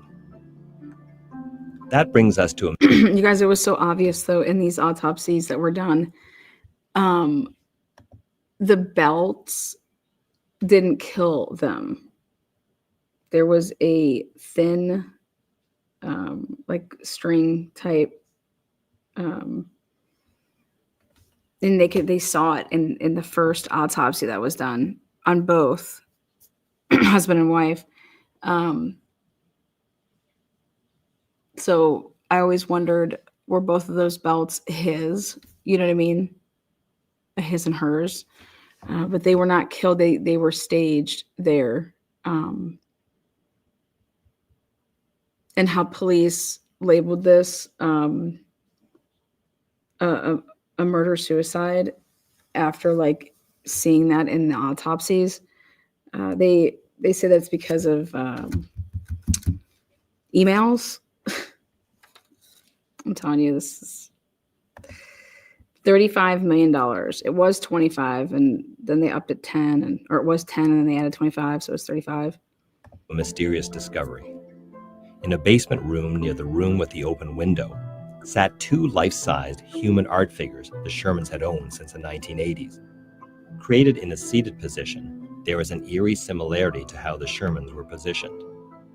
Like the male sculpture, Barry's legs were crossed. The Sherman investigation continues. So there you go. Go ahead, Google it. Look at it. It's just, hey, go get yourself 35 mil. Thanks, Gannon. I got your email. Appreciate that. Crystal Rogers, another. The reason I really want to look into that Crystal Rogers case is because of the officer that was killed before Crystal Rogers, Jason Ellis, the police officer. He was ambushed, and he let's see. When I was going through listening to all these interviews that they did in the Crystal Rogers case, the guy Nick, when he says that he was working that night that Jason was ambushed and killed, he was working that night that he was getting off the same type of shift at 2. And I was like, oh, interesting, really. So here's a little clip of that. Not that I don't care about Crystal Rogers. I'm obviously going to be covering that, but I'm just saying this is bullshit, this type of shit. I mean, for no one to have found, this is one of the Blues, own, and for this not to be solved. Hello. Officer down, Bluefield Road. He was a loving, caring man. On Bluefield Road, by the way. There's been a tree limb or something. Officer down, please, emergency. He was a good cop, very active cop. Ma'am, can you advise the status of the officer? Is he conscious? I believe he is dead.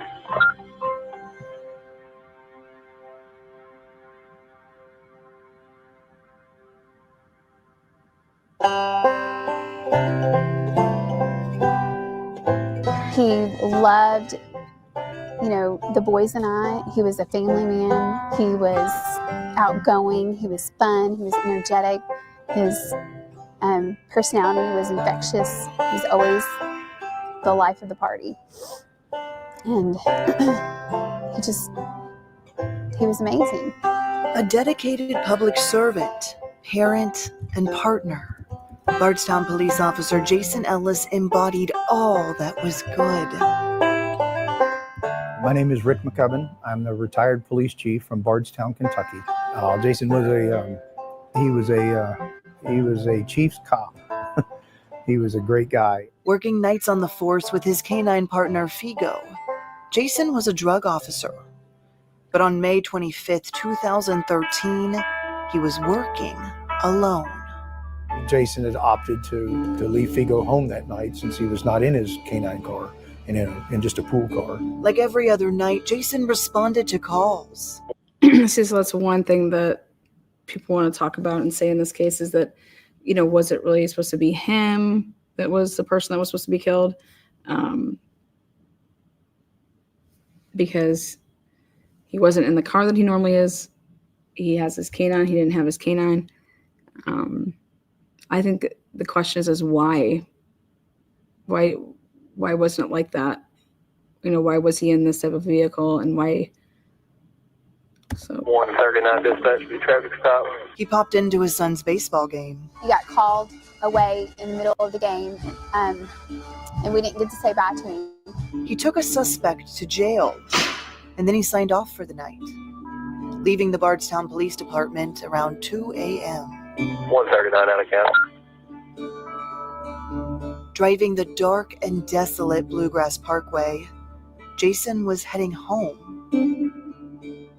The officer took his typical route, winding around exit 34, seeing something up ahead, something in the road, something that would make the officer stop. I've just got off work, and there was the police car is sitting in the middle of the road with the lights on. And I said, what the hell happened? We didn't know what it was. It's a tree across the road, and I didn't know what it was, and I got out, and I went up there and looked, and it's him. It just feels like it's not real. Okay, can you tell if he is breathing? No, sir, he is not breathing. Body temperature is cold. That voice, a distillery worker on his way home for the night. Passerbys were the first to find the assassinated officer and call for help. Tomorrow night at 6, we pick up right where we left off tonight, continuing this investigation as his brothers in blue rush to the scene and then his family gets the news. For the end. So yeah, So that happened in 2013, and then in 2015, let's see here.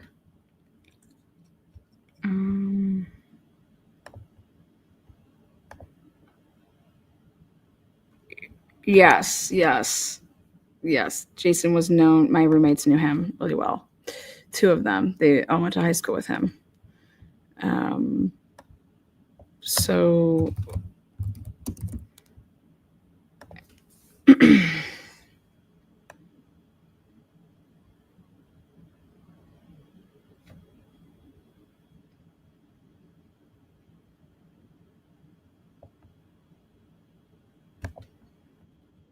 all right, so then here with the Crystal Rogers case, again, they were already supposed to, they pushed back a court date for the trial, but here. Court documents in the Crystal Rogers case shedding light on an alleged cover-up planned days before the Bardstown mother of 5 disappeared.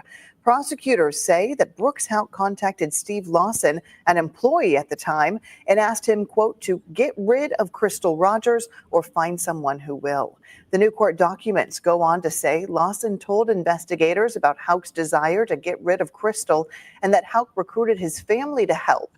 And then when Steve Lawson called Houck in the early morning hours of July 4th, 2015, it was to tell him that, quote, the job was done. This case is expected back in court on June 13th.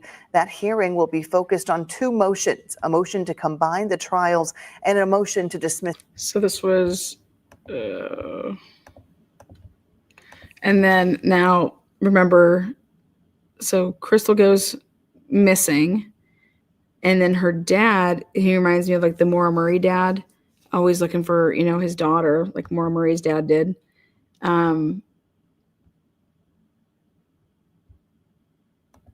So if it was like, let's see.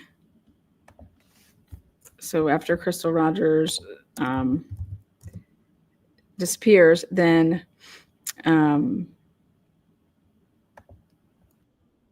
there's this alleged hunting trip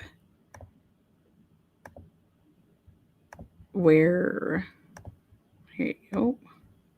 Crystal Rogers, a well-known missing woman from Bardstown. Early this morning, Tommy Ballard was shot and killed while hunting. Now a family struggling for closure in Rogers' case has more heartache than ever before. 54-year-old Tommy Ballard was shot and killed Saturday morning while hunting with his son and grandson. Family tells us Ballard was shot in the back when he was about 75 to 100 feet from his truck. The incident happened around 8 a.m. on family property along Ed Brent Lane near the Bluegrass Parkway. We're still treating that scene as we speak as a death investigation. We have investigators there on the ground. To rule it as anything else right now at this time would be irresponsible. So that's something that we're working on. The truck is now wrapped in crime scene tape and surrounded by officials from Kentucky State Police, the Nelson County Sheriff's Office, and the Department of Fish and Wildlife as they investigate. But the question so many want answered is who shot Tommy Ballard? I don't know all the information as far as who a perpetrator or who would have fired the shot is, but that'll be something else that we're working on. Ballard was widely known in Nelson County for relentlessly searching for his daughter, Crystal Rogers, a mother of 5 who went missing more than a year ago. The hardest is knowing she's out there.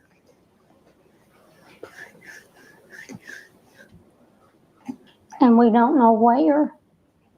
Rogers was last seen on the family farm of her boyfriend, Brooks Houck, who was named a suspect in her disappearance but never charged with the crime.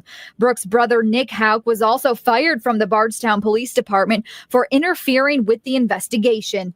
And just a few months ago, a search warrant was executed on the Houck family farm.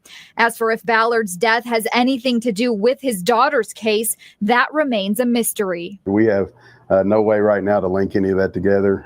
We're still in the early stages. I definitely think it's way too early to be calling anything like that. Trooper Jeff Gregory says he knows tensions are high in the community. We feel it, and we want to get some things settled over there and calm the community down somewhat. I mean, who literally just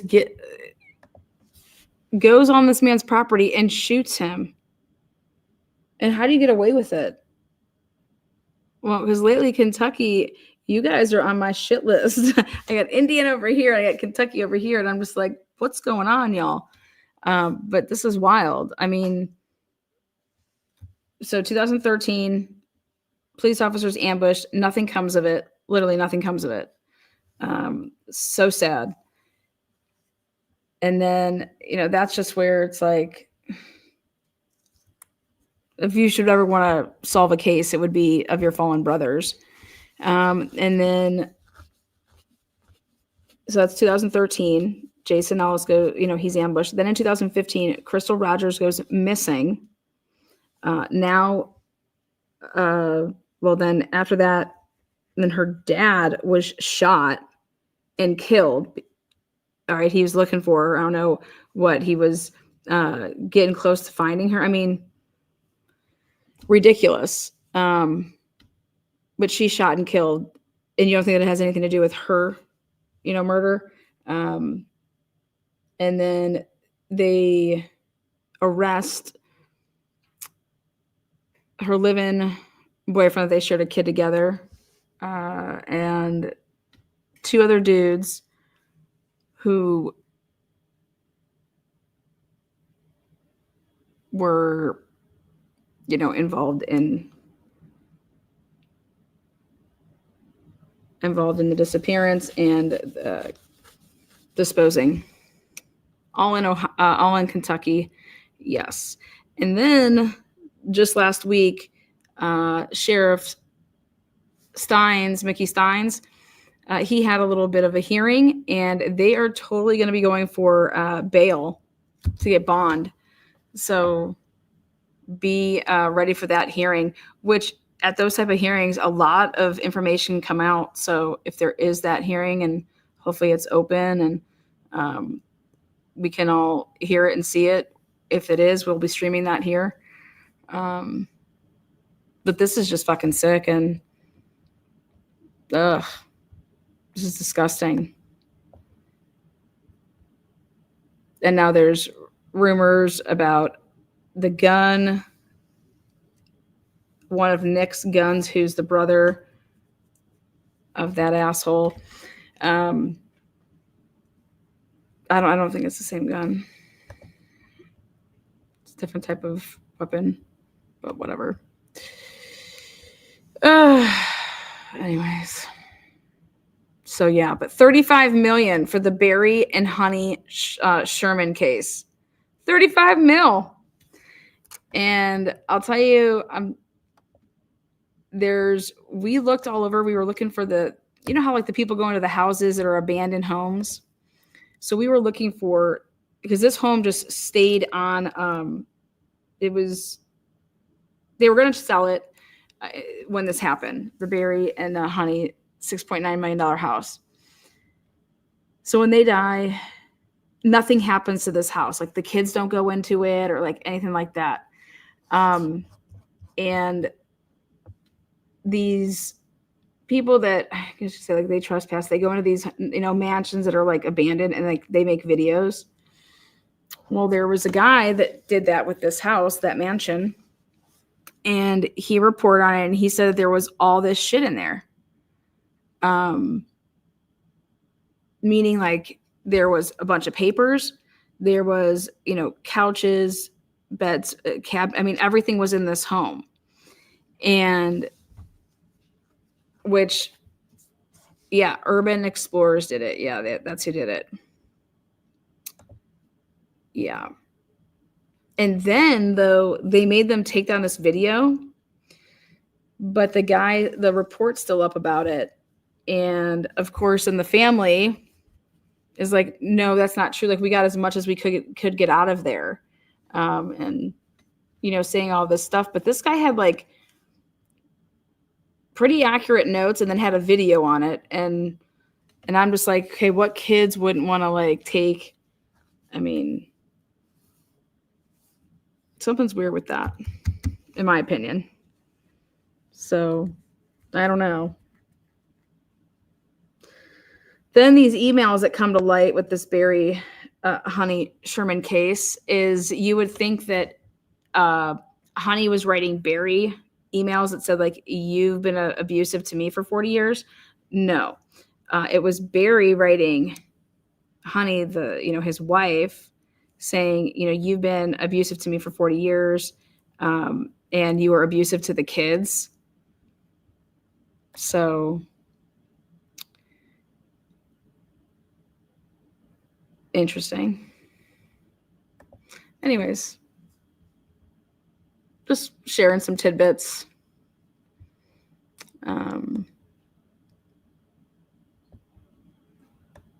They're a very Jewish family, and I know the Jewish community, they were outraged, and so were the kids when it came out that it was a murder-suicide, and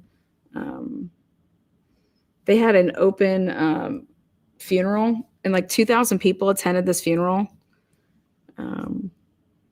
I think the prime minister was there. The mayor, I mean, it's just a shit ton of people. 2,000 people. I would want a private family funeral. I wouldn't want to mourn like that. I don't know. So a ton of people had access to the house. There was, from all reports right now, they were dead on the 13th, but not found until the 15th. It's a mansion, but they had like people coming to the house, like gardeners to water plants. There was a real estate woman, and they had their own realtor. So the people that actually found their bodies was the real estate people, because they were showing the house. Can you imagine being shown a house and you're walking around, and then you go to where like the indoor pool is in the basement, and it is alleged that the one realtor realized that something was wrong, and when she was walked in to where the pool was, it was like, oh my God, go upstairs, hurry up, get upstairs. And that was on the 15th. And it's just like they were in that home for 36 hours and nobody knew that they were dead.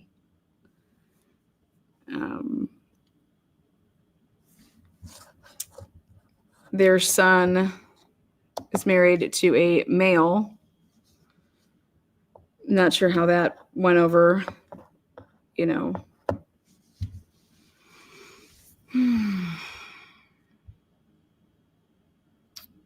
So this house, though, was just completely torn down after a bunch of years. And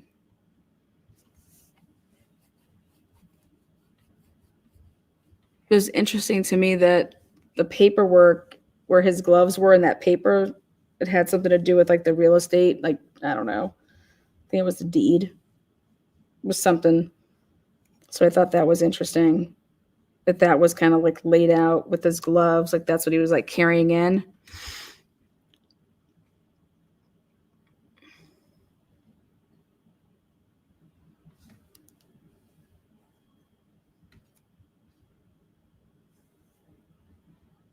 I mean, the Toronto police just totally messed this up. Let's see. There's another little clip I liked. $35 million, though. Barry wouldn't comply with COVID. But see, like, this was before COVID. Like 2017, COVID wasn't happening in 2017. I mean, the fuck? When they want to say it's like about COVID, I'm like, I can't get down with that. I can get down with some other stuff that was going on. But Barry and Honey Sherman is let's see. What's weird is, wow, a month ago, Annalise did a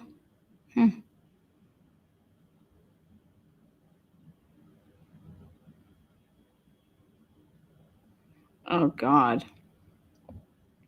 If I listen to Dr. Grande, I'll fucking pass out. Oh, here's this weird video. So then, because they labeled it, the police labeled it a murder-suicide. So like 6 weeks would go by until the police then said, okay, hey, it's a double murder. So this is the footage of this surveillance video of a person of interest, this guy walking. And I was like, oh my God, here's Bridge Guy.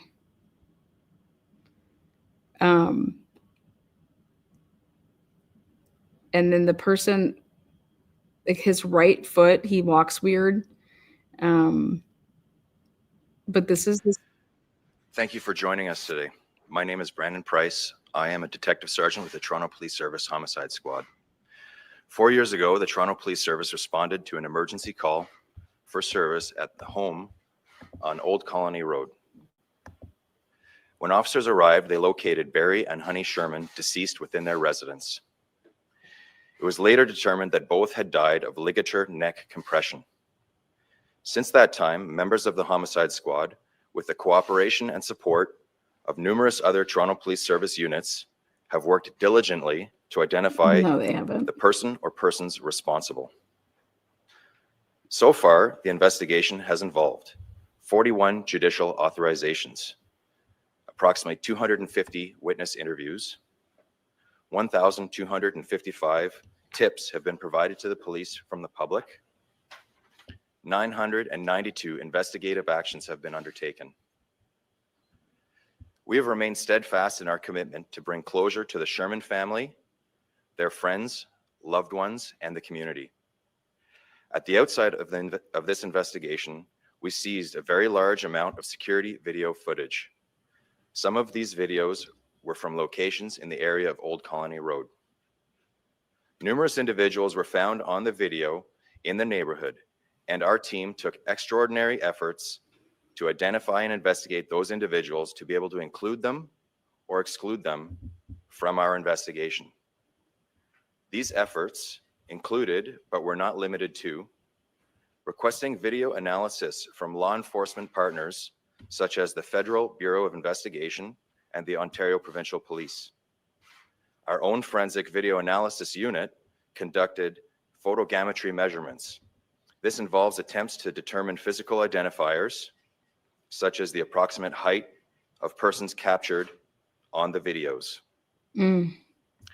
We've also obtained judicial authorizations to collect data from nearby cell phone towers and cross-reference that with the physical locations of individuals on the videos. We've also conducted numerous canvasses of the neighborhood to identify individuals on the videos. We have been able to eliminate the vast majority of people captured on the video. We are left with one individual whom we have been unable to identify. I'll ask that you take a look at the screen and observe this individual. Do you know him? Are you kidding me? Through our investigation, we have been unable to determine what this individual's purpose was in the neighborhood. The timing of this individual's appearance is in line with when we believe the murders took place. Based on this evidence, we're classifying this individual as a suspect. Though there is a lack of detail in features of this individual, we believe that further information from the public could assist us in making an identification. We can identify I would that ask person. that you pay particular attention to the gait or the stride or walk style that this person has on the video. We are not able to provide you with any certainty the person's age, weight, or skin color. However, through photogrammetry performed, we have been able to determine that the suspect in this video is standing between 5'6" and 3/4 and 5'9.5" There may be a legitimate explanation as to what this person's actions were in the area. What time If do you you think that recognize this yourself in happened? this video, 8 a.m. please come 8 forward so you can be excluded from our investigation. If you think that it's you, please come forward. Don't you dare. However, it is our hope that someone will come forward with a name when they recognize the individual's walk, the way in which they kick up their right foot with every step, knowing that the person was or is connected to the Sherman family or was in the area on that day at that time. To be clear, this release is in no way an indication of a conclusion to this investigation. From the beginning, this has been a multifaceted investigation, and we will continue. I think it was multiple people. But, okay, so let's see this little kick.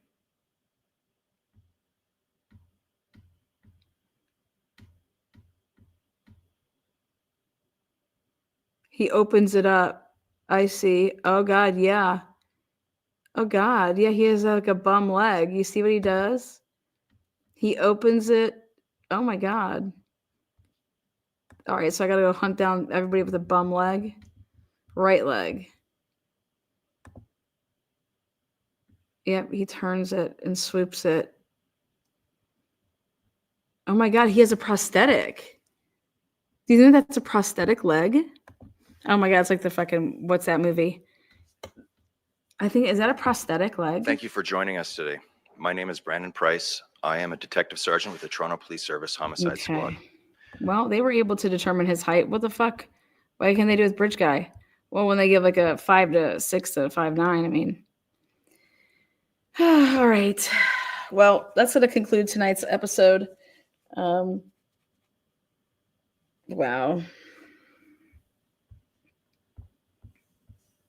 I think he has a prosthetic leg. All right, I'm going to start looking up all everybody that had a fucking surgery. Maybe it's the Blade Runner.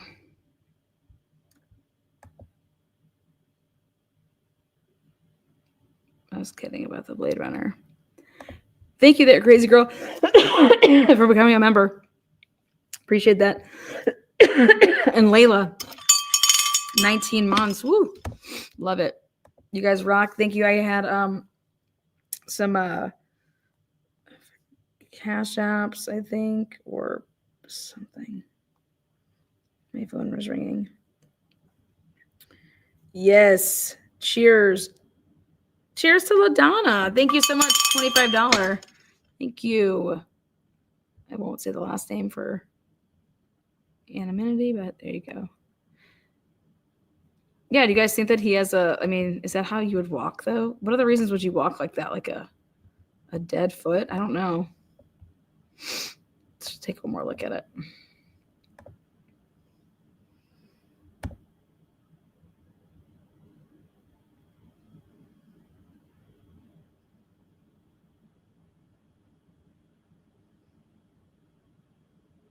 So I just think it's crazy that you would have a $6.9 million house. It's 2017 and they don't have any cameras. Foot drop. Yeah. What causes a foot drop? Dead foot. I don't know. Very interesting. Yeah. He was basically, they said 1 in every 5 prescriptions that you've ever had filled, if it's the generic brand, if you get generic anything, it's probably been their company to fill your prescription.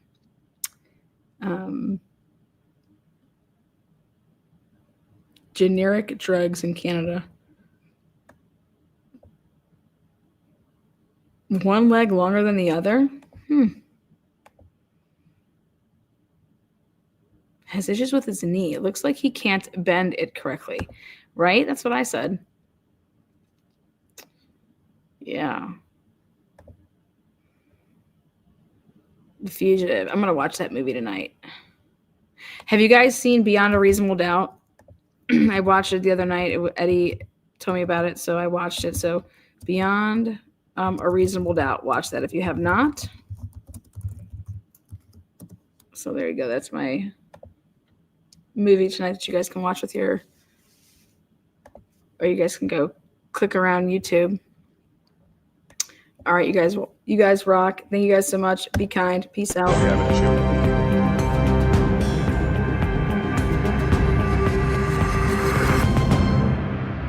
Like brains, and like if you need a lot of brains, you're gonna be in trouble.